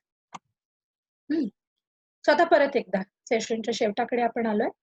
वन्स मोर मी तुम्हाला परत एकदा आरसा देते. या आरशासमोर तुम्हाला उभं करते आणि तुम्ही या आरशात आता नीट निरखून बघा. आणि माझी तुम्हाला आणि तुमच्या सगळ्या मुलांना एक छानशी शुभेच्छा आहे की जेव्हा तुम्ही स्वतःला आरशात बघाल, स्वतःच्या स्वप्रतिमेवर काम कराल, तेव्हा आरशात तुम्ही स्वतःला असं बघू शकाल. सो कल्पना मी इथे थांबते आहे आणि आपण ओपन Thank you. सेशन किंवा क्वेश्चन आन्सर्स कडे जाऊ शकतो. खूप छान, खूप छान. अगदी म्हणजे मी पण त्याच्यामध्ये असं वाटत होतं हे सुरूच राहावं आणि बस आम्ही सगळ्यांनी पालकांनी ऐकत राहावं. खूपच सुंदर. आता मी विनंती करते तुम्हाला प्रश्न विचारायचा असेल तर तुम्ही रेज हँड करू शकता किंवा चॅट बॉक्समध्ये तुमचे प्रश्न विचारू शकता. आपल्याकडे 15 मिनिटं आहेत प्रश्न विचारण्यासाठी. या अगदी. 15 कल्पना, मिनिटांमध्ये मी हा स्टॉप शेअर करेपर्यंत फक्त माझा कॅमेरा बंद करते आहे कारण माझं ते बटन मला सापडत नाहीये. ओके. पण चालेल. तोपर्यंत आपण बोलू हां. शकतो. तर तुम्ही रेज हँडचं फीचर वापरू शकता. ठीक आहे. आपण त्यांना बोलायची संधी देऊया. हो, हो. प्राची ताईला प्रश्न विचारायचा आहे. मी त्यांना अनम्यूट करेल. आत्ता मी तुम्हाला अलाउ करते. तुम्ही स्वतःला अनम्यूट करू शकता. ठीक आहे. प्राची ताई तुम्हाला मी ॲक्सेस दिला आहे. तुम्ही स्वतःला अनम्यूट करू शकता आणि अनम्यूट झाल्यानंतर तुम्ही बोलू शकता. हॅलो. प्राची ताई, हा बोला. हा मला ऍक्च्युली विचारायचं होतं की मला जुळ्या मुली आहेत आणि मी एकत्र कुटुंबामध्ये राहते. तर ऑब्व्हियसली दोघींचंही हे वेगवेगळं आहे की म्हणजे त्यांची क्षमता प्रत्येक ह्याच्यामध्ये वेगवेगळ्या असणार आहेत. जरी त्या जुळ्या बहिणी असल्या तरी दोन वेगळ्या व्यक्ती म्हणून त्या वाढतायत. तर मग त्या बाबतीत एखाद्या कॉम्पिटिशन मध्ये असं होऊ शकतं की एकीला यश मिळेल आणि दुसरीला नाही, किंवा कधी दोघींना मिळतं. मी आता बऱ्याचशा छोट्या छोट्या कॉम्पिटिशन्स मध्ये त्यांच्यासाठी भाग घेते. घरून आम्हाला ऑनलाईन कॉम्पिटिशन हल्ली येतात, त्याच्यामध्ये मी त्यांचे भाग घेते बरेचसे. तर एकीला मिळतं कधी यश, कधी दोघींना मिळतं. तर एकीला मिळाल्यानंतर ते दोघींचं हे कसं सांभाळायचं ते मला थोडं विचारायचं. आणि मला खरं सांगू का, हा इतका जिवंत प्रश्न आहे ना. तुम्ही तर कॉम्पिटिशन म्हणताय. साधं घरचं काम दोन मुलांनी एकाने नीट केलं आणि एकाने नाही केलं नीट. बरोबर. एकाला चांगल्या कपड्याच्या घड्या घालता येतात, एकाला अगदी घड्या बरोबर. नीट येत नाहीत. इथपासनं ते फरक आपल्याला जाणवत असतात. अगदी आता बरोबर. या सगळ्यामध्ये पालक म्हणून एक मोठी भूमिका आपल्याला पार पाडायची असते की आपण क्षमतेविषयी बोलतो आहोत आणि व्यक्तीला काही फीडबॅक नाही देतो. म्हणजे माझ्या मागच्या सेशनमध्ये म्हणलं की आपली जी भाषा आहे ना मुलांची बोलायची, तर ती अगदीच आपल्याला खरंच खूप प्लॅन करून वाक्य तयार करावी लागतात. आता जेव्हा एखाद्या कॉम्पिटिशन मध्ये दोघी एकत्र पार्टिसिपेट करतात आणि जुळ्याचं दुखणं मिळल्यासारखं एकीला मिळालं आणि एकीला नाही मिळालं, तर ह्याच्यामध्ये एकतर आपण जेव्हा ओपन करतो ना मुलांशी कम्युनिकेशन, तेव्हा खूपदा आपण डायरेक्ट स्टेटमेंटवर जातो. आजची कॉम्पिटिशन छान झाली, बरं झालं तू केलं, तुला पुढच्याला मिळेल ना, तुम्ही असं करता असं नाही ताई, पण मी ओव्हरऑल म्हणते की आपण इतक्या जबाबदार स्टान्स मध्ये जातो आणि कम्युनिकेशन क्लोज करण्याकडे आपला भर असतो. तर आपण एक तर खूप शांतपणे मुलं त्या अनुभवाविषयी काय बोलताय हे त्यांच्याकडनं कन्व्हर्सेशन स्टार्ट होईपर्यंत खरं तर थांबू शकलो पाहिजे. आणि मोठ्या वयात तर नक्कीच थांबलं पाहिजे. कारण मुलाचा अनुभव जो असतो ना, कधी कधी मूल तिथे नसतंही की मला हिला काय वाटतंय मला काय वाटतंय, है ना. तर मुलाला कदाचित कसं ना, मी ती होती ना ती तिसरी, तिच्या वर्तन कशी बोललं याचाच मला आनंद झाला. मूल तिथेच असतं, ते इथे नसतंच की हिला मिळालंय का मला मिळालंय का. आपल्याला जेवढी जबाबदारी वाटत असते की हिला पण बरं वाटलं पाहिजे, हिला पण बरं वाटलं पाहिजे, तर असं नका करू. Take it easy. ओके. दुसरी गोष्ट, दोन जुळी मुलं असताना दोघींशी एकत्र बोलताना आज आपण हिला असं असं जे मिळालं त्याच्याबद्दल छान सेलिब्रेट करतो, हे सांगणं तितकंच गरजेचं आहे. कारण त्या जिने मिळवलं तिच्या सेल्फ एस्टीमचा प्रश्न आहे. ओके. तुझ्या भाषणातलं मला हे मुद्दे तर खूपच प्रकर्षाने आवडले. आणि दुसऱ्या मुलाला विचारून तुला काय आवडलं हिच्या डिबेट मधलं सांग बरं, तू काय अप्रिशिएट करशील. इथे हे मुलाला जाणवू शकतं की, आणि ह्याच्यात आपल्याकडे नोट्स पाहिजेत की 4 वाक्य होती ना, ही बेहद छान होती. हा जो स्पेसिफिक फीडबॅक असतो तिथे मूल म्हणतं की आईचं माझ्याकडे लक्ष होतं, माझ्याकडे पण होतं. आणि मुलांना खरंच तितकं पुरतं लोक होत. आपल्याला वाटतं ना त्याच्यापेक्षा मुलं खूप बरी मॅनेजर्स आहेत इमोशन्सची आपल्यापेक्षा. आपण खूप खतपणे घालतो की तुम्हाला कसं वाईट नाही वाटलं पाहिजे, काहीच गरज नसते त्याची. ओके. दुसरी गोष्ट, ज्या मुलाला नाही मिळालंय, भाजी आणायला येतेच माझ्या बरोबर, इतक्या छोट्याशा कॉमन संधीने तिला एकटीला बरोबर नेऊन तिच्याशी सहज गप्पा मारता येतात. आणि नक्की तिला विचारावं की तू कसं करतेस ग तू कोप की हिला मिळालं बक्षीस आणि तुला नाही मिळालं. तर कधी कधी मूल दिलदारपणे म्हणतो काय नाही त्याच्यात, मी नाही काय ह्याच्यात जिंकले. आमच्या किंवा म्हणतो आमच्या बाईंनी सांगितलंय की हारणं जिंकणं काही नसतं, ही फिलॉसॉफी मूल सांगतो. तर ask where the child is. आणि ओव्हरऑलच या सेलिब्रेशन्स थोडे डाऊन प्ले केले ना की अचीवमेंट ह्या खूप जास्तीच महत्वाच्या आहेत. आज आपल्या घराचा कल्चर जर नसेल की ते मिळालं तो क्षण छान आणि दुसऱ्या क्षणी गोष्टी नॉर्मल होऊन आपण सगळेच कामाला लागलो. नाही तर 50 फोन करून ऐका ना तिला कसं बक्षीस मिळालं, हे आपण नाही केलं तरी सुद्धा गोष्टी पटकन जागेवर येतात.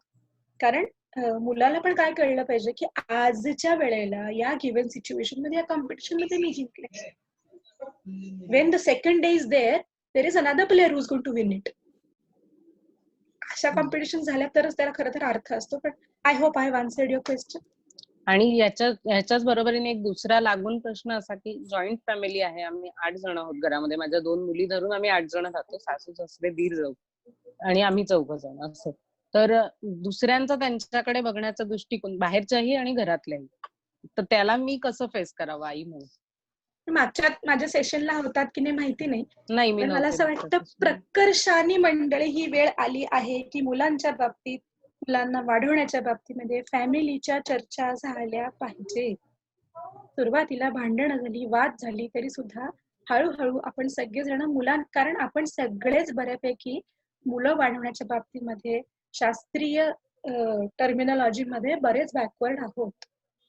आपल्याला जसं वाढवलं गेलंय त्याच्या बळावर आपण आपली पोरं वाढवतो आहोत आणि इंटरनेटच्या बळावर उरलेलं काय म्हणलं जातं ह्याच्या बळावर. आपला फॅमिली म्हणून काय विचार आणि काय कल्चर आहे आणि काय व्हॅल्यूज आपण प्रकट करतोय घरामध्ये याच्यावर आपलं डिस्कशन होत नाही. म्हणजे माझी आई जरी माझ्यापेक्षा आज 30 वर्षांनी मोठी असली तरी मला शांतपणे फीडबॅक देता येतो तिला की आई ग, तू जर आत्ता त्याला ओव्हर हेल्प केलंस तर त्याला त्याचं काम पूर्ण करण्याचं समाधान नाही मिळणार आणि ह्याच्यामुळे त्याला कामं अर्धवट करायची पण सवय लागते. आपण हे कसं टाळू शकतो दोघी मिळून? अशा वाक्यांनी मोठी माणसं चांगली कोऑपरेट करतात माझा पण अनुभव सांगते, कारण माझी पण फॅमिली जॉईंट आहे. आम्ही पण खूप जण राहतो आणि मुलांच्या बाबतीत सगळे एकत्र खूप असतात. हे असं तसं आणि 3 मुलगी आहेत घरात, म्हणजे तुम्ही विचार करू शकता की काय धिंगाणा चालत असेल आणि मतं सगळ्यांची वेगवेगळी असतात. तर आय थिंक ॲज एडल्ट्स आपण सगळ्यांनी काय स्पेसिफिक इश्यू आहे, तुम्ही नेहमीच असं म्हणता, ह्या वाक्याने भांडणं होतात मोठ्यांमध्ये. आत्ता जे घडलं असं बोलल्यामुळे असा परिणाम होऊ शकतो असं मला वाटतंय. तुम्हाला पण असंच वाटतंय का? असं विचारल्याने मोठी माणसं चांगली चर्चेवर येतात. तर त्या चर्चा व्हायला पाहिजेत आणि हे फरक सेलिब्रेट करता आला पाहिजेत आपल्यातले. म्हणजे जे माझ्या नवऱ्याकडनं माझ्या मुलाला मिळते ते कधीच मी नाही देऊ शकणार आहे. So I celebrate what he can give आणि celebrates what I can give to my child. म्हणजे तो म्हणतो की तुझ्या इतकं मी काय विश्लेषण करून बोलूच नाही शकत, पण तो चिडला माझा मुलगा की टेकडीवर पळायला नक्की नेऊ शकतो. ती ताकद माझ्यामध्ये आहे. So this is celebration. त्याला काय करतायत आणि मला काय करतायत, आम्ही वर पार करायला सारखं. आय थिंक मोठ्या माणसांनी बोलत राहावं. लहान मुलांना त्यांनी पण महत्व मिळतं, आदर मिळतो आणि मुलं सुरक्षित होतात असं मला वाटतं. अश्विनी आणि वृषालीचा प्रश्न आहे की माय daughter is 7 years old and she is creative and participates in many events. Mature for her age, but many times I find her competing with one of her friends. How do we handle this? Can you just repeat again? मी दुसरंच काहीतरी वाचत बसले स्क्रीनवर. हा 7 year old and हा. she is very creative. मग काय होतं? And म्हणजे I find that her competing with one of her friends. म्हणजे ती एका मुलीसोबत कॉम्पिटिशन करते. तर how do we handle this? You have to probably observe when your child is competing. If the child is competing and both children enjoying themselves the competition and complimenting each other about the win, there is nothing wrong. पण जर ती compete करते आणि तिला काही मिळालं की धुसफूस होते, तर आपल्याला आपल्या मुलीशी बोलायची गरज आहे आणि त्याही मुलीशी. कारण ना मुळात आता बघा प्रश्न परत कुठे येत आहेत, जेव्हा आपण मुलांची तुलना कॉम्पिटिशन कडे जातो की नाही, तेव्हा बघा प्रश्न कसे कॉम्प्लेक्स होत चालले आहेत. कारण मुळात कॉम्पिटिशन हा शब्दच कसा आहे की तू तुझा कॉम्पिटन्स नको वाढव कॉम्पिटिशन मध्ये, तू दुसऱ्याला हारव, तर ते कॉम्पिटिशनला मजा. कॉम्पिटिशन मध्ये कम्पीट करणं is to increase your competence. क्षमता खेचण्यासाठी त्याचं प्रदर्शन करून आपण कसे सरस आहोत ह्याचा अनुभव घेणं म्हणजे कॉम्पिटिशन. तर मुलं जेव्हा कॉम्पिटिशन झाल्यानंतर काय एक्सप्रेस करतात, जर आपल्या प्रतिस्पर्ध्याकडे बघून छान मनापासून हसून टाळी द्यायची उर्मी आली तर सगळं छान चाललंय आणि कॉम्पीट करावं असं वाटतं. म्हणजे आता समजा मी माझ्या मैत्रिणीला म्हणलं सोसायटी मधलं, चल ना टेकडीपर्यंत पळत जाऊया, चल ना माझ्या बरोबर, आपण दोघी पण धावूया. आता इथे मला तिच्या बरोबर पळावं असं वाटतंय आणि ती मागे गेली तर मी तिला म्हणते चल चल चल एवढं धावू शकतेस तू माझ्याबरोबर, चल चल चल कमान कमान. आता इथे पण आम्ही किंवा ती माझ्या पुढे जातात म्हणते चल की कालच्या पेक्षा कसली तू धाव की, काल आली होती की इथपर्यंत. आता हे जे चाललंय हे कॉम्पिटिशनच चाललंय की एवढं अंतर आम्ही 40व्या वर्षी धावतोय का नाही धावतोय. ह्याच्यामध्ये एकमेकांना खेचण्याची वृत्ती, एकमेकांना पुढे आणण्याची वृत्ती ही जर असेल त्याला हरकत नाही. More important is after the competition is over, how the child is responding or reacting. Pay attention to that. If you think that something needs to be altered, definitely pay attention to that. Anything more? पुन्हा एक प्रश्न आहे weight हम्म. वरती गेला. बाकी सर्वांचे feedback येत आहे की तुमचं बोलणं खूप जिवंत आहे, चित्ररूपाने आम्हाला खूप छान समजलं आहे, तुमची बोलण्याची शैली खूप छान आहे, तुमची वोकॅब्युलरी खूप छान आहे, असे ओके, तुझ्यासाठी फीडबॅक्स येत आहे. Thank you thank you. बेटा एकच प्रश्न आहे. आय थिंक दिस मला इज 2 मुले मंजुश्री. आहेत. हा हा. मला 2 मुले आहेत. एकाला जवळ घेऊन बोलले की दुसऱ्याला बाबा त्याला जास्त वेळ देतात. मला नाही देत. 1 वर्ष 7 वर्षाचा आणि दुसरा 3 वर्षाचा आहे.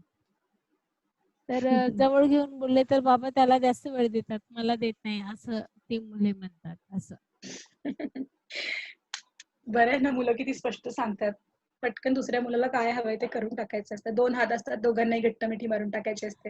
आणि जेव्हा बोलायचं असतं तेव्हा जर एकाला जवळ घेतलं तर प्रकर्षाने दुसऱ्याशी बोलताना पण खांद्यावर हात टाकायचा असतो. एक तर आपल्याला त्यांनी सांगितलेलं असतं की बघा तुम्ही जर जवळ घेण्याचा एकदा उपक्रम चालू केलात तर तो दरवेळेला लक्षात ठेवा. आपण कसं असतं ना, आपल्या मूडवर असतं. आपण प्लेझेंट आहे तर मार मिठी, आपण अनप्लेझेंट आहे तर सरक बाजूला, असं आपण इतकं येस, सहज करतो ना येस. मुलांना. खरंच आहे. आपण आपली कन्सिस्टन्सी मुलं खरं तर उलगडून दाखवतात. तर येस. काम मुलांवर नाही करायचं, काम आपल्यावर करायला पाहिजे ना. की मला जर का दरवेळेला मुलाशी बोलताना अफेक्शन म्हणून जवळ जायला आवडतं तर दॅट हॅज टू बी चालू शेअर्ड बबली. By both my children. ओ मी इथेच आहे, मी येस. इथेच आहे, ओके. आणखी एक प्रश्न रोशना मॅडम मी कडून इथेच आला की आहे. कधी-कधी मुलांना रागवावे लागते. तेव्हा नकळत मुलं दुखावतात. पण त्यामागची पालकांची काळजी मुलं समजून घेत नाहीत. तर यातून सुवर्ण मध्य कसा म्हणजे साधता येईल? ते मुलांना रागवलं पाहिजे बरं का. अपमान नाही करायचा. नाराजी आपली मुलांना आता रागवणं हे, आता बघा मी रागवते तुम्हाला सगळ्यांना आत्ता, की एक ऑडियन्स म्हणून ना तुम्ही अजिबात सजगतेने प्रश्न विचारत नाही आणि तुम्हाला अनेक वेळा सांगून सुद्धा तुमचे व्हिडिओ कॅमेरे ऑन राहतात. हे काही वागणं बरोबर नाहीये. ह्याच्यावर तुम्ही प्लीज पटकन बंद झाला बघा कॅमेरा म्हणल्या क्षणी. ते मी रागवत होते तुम्हाला. आता काय माहितीये का, आपल्याकडे राग आणि जमदग्नी ऋषी असं कॉम्बिनेशन करून ठेवलेलं आहे. त्याचे काही लेवल्स पाळाल का? मुलाला मी मागच्या वेळेला म्हटलं होतं की लिमिट्स मेक चिल्ड्रन सिक्युअर. माझं कुठलं वागणं अनएक्सेप्टेड आहे मला कळलं ना, की मी चांगली वागायला लागते आणि हे मला कन्व्हे करावं लागतं, की हे चालणार नाही. म्हणजे माझ्या सोसायटीतल्या मुलांना पॅरापेट वॉलवर तुम्ही चढलेलं आम्हा कुठल्याही मोठ्या मुलांना चालणार नाही. पण असं त्यासाठी आहे ते. अश्विनी तू जे म्हणतेस की आपलं कोणतं वागणं मुलांना म्हणजे मुलांना हे कळायला हवं की माझं कोणतं वागणं अनएक्सेप्टेड आहे. त्यासाठी पालकांना त्यांना त्यावेळेपुरता सांगायला हवं किंवा सांगून ऐकले नाही तर तुझ्या शैलीमध्ये रागवायला हवं. काय वाटतं माझ्या तुला? शैलीत आणि रागवायचं असेल ना, तर आपण रागवलोय कधी आणि कधी बंद झालोय याचे दोन्हीचे सिग्नल मुलाला कळले पाहिजे. हां. म्हणजे माझी तर मुलं म्हणतात, "हां, हिचं झालं आता." म्हणजे त्यांनाच कळतं हिचं संपलंय रागवणं. तिघही एकमेकांना म्हणतात, "झालं हिचं झालं. ही नॉर्मल झाली. बोलायला लागली." तर मी आणि तुम्हाला 3 वाक्यात रागवता येतं बरं का. आपण आपल्याला असह्य झालेलं सगळं एकत्र मुलाला कन्व्हे करायला बसतो ना, तो राग मुलाला झेपत नाही. 3 वाक्यामध्ये तुमची नापसंती, तुमचं अनएक्सेप्टन्स हा मुलाला पोहोचतो. तू हे जे केलंस, याच्यामुळे असं-असं होतं आहे. हे मला चालणं अवघड दिसतं आहे. किंवा 4थं वाक्य, तू असं करणं ताबडतोब बंद कर किंवा तू असं कर. संपलं की रागवणं. 4 वाक्य झाली फक्त. आपण रागवतो किती? आणि रागवण्याची सुरुवात आणि खरंच सांगते मी तुम्हाला माझ्या स्वतःच्या अनुभवावरून. मला पण जेव्हा रागवलं गेलं की नाही, तो जो टोन आहे ना, समजतं का तुला वाला?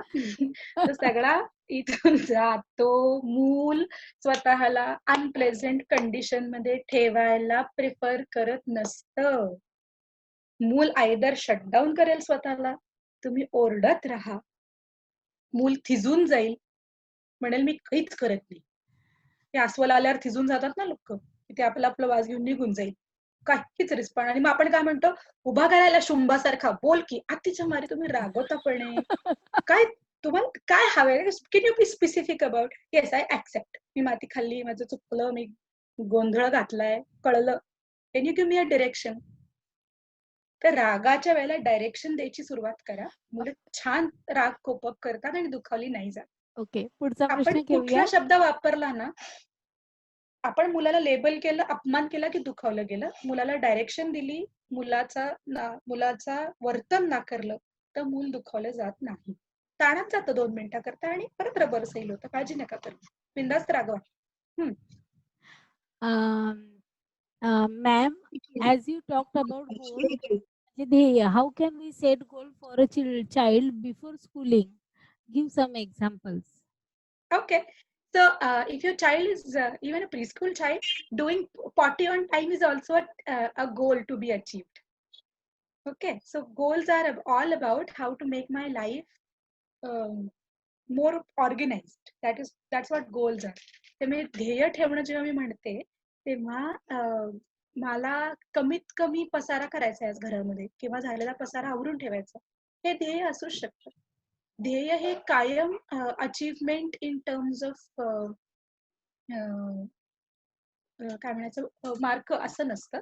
तर ध्येय हे तुम्हाला तुमच्या रोजच्या आयुष्यामध्ये मी हे करून दाखवते असं मला छोटं छोटं असू शकतं. पाणी माझी मी पिऊन भांड विसळून नीट जागेवर ठेवते, हे माझं गोल असू शकतं. सो ज्या वयात मूल आहे ना, एक सायकोलॉजिस्ट आहे हॅविग हर्स्ट नावाचा, HAVIGHURST, हॅविग हर्स्ट नावाचा. त्यांनी 6 वर्षाच्या आतल्या मुलांची डेव्हलपमेंटल टास्क आणि 6 वर्षाच्या नंतरच्या मुलांची डेव्हलपमेंटल टास्क, मी चॅटबॉक्स मध्ये त्याचं नाव करते हा ताई, तर ती त्यांनी यादीच प्रसिद्ध केली होती की 6 वर्षाच्या आतल्या मुलांकडनं काय अपेक्षा ठेवल्या पाहिजेत आणि 6 वर्षाच्या वरच्या मुलांकडनं काय अपेक्षा ठेवल्या पाहिजेत. तुम्ही नेटवर सर्च करा हॅविग हर्स्ट डेव्हलपमेंटल टास्क म्हणून आणि तुम्हाला सापडेल की अरे हे किती गरजेचं आहे आणि आपण मुलांना वेगळंच काहीतरी करायला सांगतो. तर त्या सगळ्याला ध्येय म्हणतायत. ओके, Anything पुढचा more? प्रश्न घेऊया. If by nature child is introvert, what should parent do? अरे इंट्रोवर्ट लोक नसतील तर साहित्यिक वगैरे कसे तयार व्हायचे, काळजी नका करू. इंट्रोव्हर्जन हे विचार करायला, तत्वज्ञान मांडायला खूप गरजेचं असतं. आणि प्रत्येक इंट्रोवर्ट मध्ये see there are no extremes बरं का मंडळी, टोकं नाहीयेत. इंट्रोवर्टच्या उलट एक्स्ट्रोवर्ट असं नका धरू. प्रत्येक एक्स्ट्रोवर्ट माणसाला, तर मी प्रचंड प्रमाणामध्ये एक्स्ट्रोवर्ट आहे, पण माझ्यामध्ये पण एक डिग्री ऑफ इंट्रोव्हर्जन आहे. जेव्हा मी सेशन तयार करते तेव्हा पूर्णपणे इंट्रोव्हर्जनवर असते, तयार करते ते आणि सेशन देते तेव्हा माझं एक्स्ट्रोवर्टनेस मला मदत करतं. सो मूल इंट्रोवर्ट जेव्हा असतं तेव्हा त्याच्या व्यक्त करायच्या वेगवेगळ्या कुठल्या पद्धती आहेत. छोटस स्माईल किंवा डोळ्यातला झालेला बदल हा सुद्धा मूल तुम्हाला खूप गोष्टी कन्वे करून टाक. त्याच्याकडे लक्ष ठेवा. आणि अशा मुलाला त्या मुला इतकं बोल असं नको. कमीच बोलणार आहे की नाही. आता आमच्या टीम मध्ये सुद्धा काही जण आहेत ज्यांना कमीच बोलायला आवडतं किंवा त्यांना ईमेल लिहायला आवडतं बोलण्यापेक्षा, किंवा टेक्स्टवर जास्ती बोलायला आवडतं. It's is okay. सो आपल्या मुलाची व्यक्त होण्याची शैली कुठली, मग ते चित्र काढताय का, इन्स्ट्रुमेंट वाजवताय का, अशा पण गोष्टीने आपण त्याला व्यक्त व्हायची संधी देऊ शकतो. आणि introversion is not bad at all. इतके सगळे बोलके झाले तर ऐकायला पण पाहिजे ना कोणतरी. असं काही काळजी नका करू. ऐकून चिंतन करून त्याच्यावरती व्यक्त होणारी मंडळी समाजाला अत्यंत आवश्यक आहे. तर shyness, introversion are not bad things. Okay. Shy children are equally smart. Nilesh sir विचारत आहेत की कधी कधी मुलांना दुसऱ्यांना चांगलं म्हटलेलं आवडत नाही आणि तो चांगला म्हणजे मी वाईट असा अप्रोच जाणवतो, तेव्हा कसं डील करू शकतो? अरे आपल्याला कसं होतं सांगा, आपल्याच प्रेझेन्स मध्ये आपल्याच घरातल्या दुसऱ्याला चांगलं म्हणलेलं मानवी स्वभाव आहे हा, की इन अ गिव्हन सिच्युएशन माझ्या ऐवजी, म्हणजे आता समजा मी आणि माझी जाऊ घरामध्ये आणि तिने आमटी केली आणि मी भाजी, आणि आमटीलाच कॉम्प्लिमेंट मिळाला आणि भाजी चांगली झाली कोणी बोललंच नाही, तर वाट बघत असेल ना मी की अरे माझं राहिलं का, मला नाही म्हटले, भाजी नाही चांगली झाली का. असं जे नॅचरल आहे ना वाटणं, तर त्या हे मुलाला वाटणं म्हणजे मूल नॅचरल आहे, तर हे धराबर का निलेशजी, त्याच्यात काही गडबड नाही. आणि दुसऱ्याला चांगलं म्हटलं म्हणून मला वाईट वाटलं आणि म्हणून मी डिस्ट्रक्शनवर गेलो दुसऱ्याच्या, तर ते सगळ्यात अल्टर करण्याचं बिहेवियर. ओके. आणि एस्टीम वाईज काय काम करावं लागतं की लगेच जाऊन मलमपट्टी नाही करायची, त्याचं हे चांगलं ना बेटा तर तुझं हे चांगलं, आत्ता का दिसलं नसेल पण तरी तू चांगलं. काही गरज नाही. चांगली मुलं टफ असतात. त्यांना हे समजतं की कॉम्प्लिमेंट्स आर गिव्हन स्पेअरिंग. उगाच आपलं सगळ्यांना दिलं हे काय सहभागाचं प्रमाणपत्र असं काही दरवेळेला होणार नाही आयुष्यामध्ये. सो झालं असं, आणि जर मूल खूपच नाराज झालं, चिडचिड करायला लागलं, तर मागच्याला म्हटलं मुलाशी ना गप्पा मारण्याचा तुम्ही खरंच सेशन घ्या. इमोशनल गप्पा मारण्याचं तुमच्या लक्षात येईल की केवढे कॉम्प्लेक्सेस मुलाचे आपले सोडवायचे राहिलेले आहेत. अगदी सहज म्हटलं ना की किती त्याला कसं वाटलं असेल नाही का, त्याला एवढ्या सगळ्यांनी छान म्हणलं तर, की मूल बरोबर आहे, मग तूही म्हण ना, तेच कर, इकडे कशाला आली, असं म्हणलं की समजायचं की ओके, अटेन्शनची गरज मोठी झालेली आहे. आता काय बरं दुसरं करूया, कशाने अटेन्शन देऊया, कारण अरे तू पण जाय हॅ, मूल म्हणते हॅ, थोड्या सगळ्यांनी कुठं म्हणलं मग. तर अशी डायरेक्टली प्रपोर्शनेट नसते. अटेन्शनची नीड आहे, दुसरीकडनं कशी भागवूया ते बघूया. ओके, मलमपट्टी नका करू मुलावरती. एनिथिंग मोर? नाही अश्विनी, आता खूपच छान सेशन झालेलं आहे आणि मला असं वाटतं एक प्रश्न आहे स्मिता जीवतोडे ताई यांचा, मुलांना बोलतं कसं करता येईल? मगाशी जे 4 एलिमेंट सांगितले ना स्मिताताई, मुलाला सुरक्षित वाटलं, आश्वासक वाटलं, होपफुल वाटलं, ट्रस्टेड वाटलं, की प्रत्येक मूल बोलतं होतं. अगदी शाय इंट्रोवर्ट मूल सुद्धा बोलकं होतं. पण दुसऱ्या तुम्ही अगदी ठरवून जर करायचं म्हणलं ना, तर मुलांशी बोलणं सुरू करण्याच्या काही इंटरेस्टिंग पद्धती आहेत. मोठ्या माणसांसारखं सारखं मुलांशी नका बोलू, म्हणजे बोबडं बोला असं नव्हे, पण मुलांच्या म्हणजे आजचं उदाहरण सांगते. अगदी आता माझा दुसरा पुतण्या जो तो आमच्या दुसऱ्या घरी थोडासा लांब आहे इथून राहायला गेला. तर मी माझ्या या दोन्ही मुलांना म्हटलं, अरे त्याला फोन करा बरं का, आज तो नाही आपल्या बरोबर, त्याला पण तिकडे बोर होत असेल. तर त्याने म्हणलं, आता कशाला, आता काय बोलू आम्ही त्याच्याशी. आता हा मुलांचा सुद्धा मुलांना पडलेला प्रश्न होता की कशाला करायचा फोन, आमचं तर चांगलं चाललंय दोघांचं. तर मी म्हणलं, ती आज सकाळी आपल्या बोक्याची झालेली गंमत सांगता का त्याला. आणि मग फोन लावल्यानंतर ते अर्धा तास बोलत राहिले. तर आपल्या मुलांशी बोलण्याचे विषय कुठले आहेत. पुष्कळदा मोठी माणसं बोलतात म्हणजे आयदर झडती घेतात, नाहीतर उलट तपासणी घेतात, नाहीतर तू कसं अजून चांगलं करशील अशा उपदेशात्मक बोलतात. हे मुलांना बोर होतं. बोलतं करायचं असेल तर, काल मी त्या झाडाखाली पडलेलं ना ते फळ बघितलं, ते नाही का मागनं काळं झालं होतं, आणि मूल तुम्हाला एवढं बोलून दाखवेल त्या काळं झालेल्या फळाबद्दल आणि त्यात असलेल्या आळ्यांबद्दल. तुमची ऐकायची तयारी असली पाहिजे. तर मुलांचे विषय कुठले आणि मुलांशी बोलण्याची आपली पद्धत कुठली, याच्यावरती मूल कसं बोलतं होतं हे आपल्याला समजू शकेल. स्मिताताई, I hope I have answered that question. Ashwini, तुझा ईमेल आयडी हवाय? हो, शुअर. सांगतेस का मला एकदा? मी इथे टाईप करते मी. हा, कर मग. ओके. तर आजचं सेशन खूपच छान झालं अश्विनी, आणि म्हणजे मला नाही वाटत की आज या सेशनला रेटिंग करायची गरज आहे, कारण सर्वांनी आपल्या बोलक्या प्रतिक्रिया दिलेल्या आहे. हे चॅट बॉक्सचं सगळं जे कन्व्हर्सेशन आहे ते तुला ईमेल करते, म्हणजे तुला समजेल की आजच्या सेशनचं खूपच छान आपल्याला रिझल्ट्स मिळालेले आहेत. तर पुन्हा तुझ्यासोबत नक्की जुळून राहू. एक नवीन काही सेशन्स घेता येईल का, जर पालकांनी विनंती केली तर आपल्याला नवीन सेशन्स करता येतील आणि त्याचं नियोजन करता येईल, त्यांच्याकडनंच विषय मागवता येतील आणि त्याच्यावर काम करून पुन्हा नवीन सेशन्स तयार करून त्यांच्यापर्यंत पोहोचवता येईल. किंबहुना ग्राममंगलकडनं किंवा महाराष्ट्र शिक्षण परिषद, बाल शिक्षण परिषदेकडनं पालकांसाठी एक छोटेखानी कोर्स तयार करता येतो का, आणि असं ऑनलाईन देता येईल का, यावर सुद्धा आपण विचार करायला हरकत नाही असं मला वाटतं. तर तूर्त मला तुला थँक्यू म्हणायची गरज नाही, पण खूपच नकोच छान म्हणूस. सेशन झालं. थँक्यू. Thank you very much. मलाही मंडळी तुम्हाला असं ऑनलाईन ऐकणं कितपत एन्जॉय करता येतं मला माहित नाही, पण thank you so much for your patience and endurance for staying till the end of the session. कारण आय कॅन अंडरस्टँड की मी तर बोलतेय, मला ऍक्टिव्हिटी मिळाली बोलायची, तुम्हाला पूर्ण 1.5 तास ऐकणं म्हणजे काय होत असेल मला कल्पना नाही येत करता. आणि असं रंजक थँक्यू. असलं की खूप म्हणजे ऐकायला खूप मजा येते. पण मला तुमच्या मुलांच्या बद्दल असलेले प्रश्न जरूर कळवा. तुम्हाला काय काय प्रश्न पडतायत हे जरूर करा ईमेल, कारण त्यांनी काही त्याच्यावरनं काही लेख लिहिता आला किंवा माझ्या चॅनलवरती काही टाकता आलं, राममंगलच्या वेबसाईटवर तुमच्यासाठी काही छोटे छोटे रिसोर्सेस टाकता आले तर मला नक्की आवडेल. So please feel free. तुमच्या मनात जेवढे प्रश्न येतात मुलांच्या बाबतचे तेवढे नक्की कळवा. त्यांनी आपण हा सगळा अभ्यास पुढे नेऊ शकतो. कारण शेवटी हे सुद्धा कसं झालं ना, मी तयार केलेलं सेशन मी मांडलं. प्रश्नांमधनं आलेलं जे सेशन असतं हे जास्ती उपयुक्त होऊ शकतं असं मलाही वाटतं. अश्विनी, आपण एक शेवटचं जे सेशन असणार आहे ना, म्हणजे 17 जून नंतर 19 जूनला आपण एक सेशन घेणार आहोत, ज्याचं आपण नाव 19 दिलं की जूनला प्रश्न तुमचे उत्तर आमचे.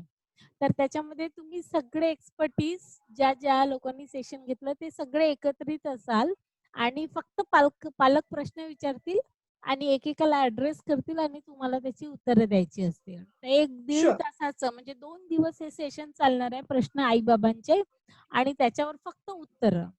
तिथे I would कुणीही love काही that. प्रेझेंटेशन नाही करणार. ते एक असं पण सेशन आपण घेणार आहोत. ही Yes. सगळी पालकांची मागणी आणि तुझ्यामुळेच मला हे पालकांसाठी असं काही करण्याची कल्पना मिळाली. अरे, मला खूप आवडतं पालकांची गप्पा मारायला एनी तर time. So thanks to you. Okay.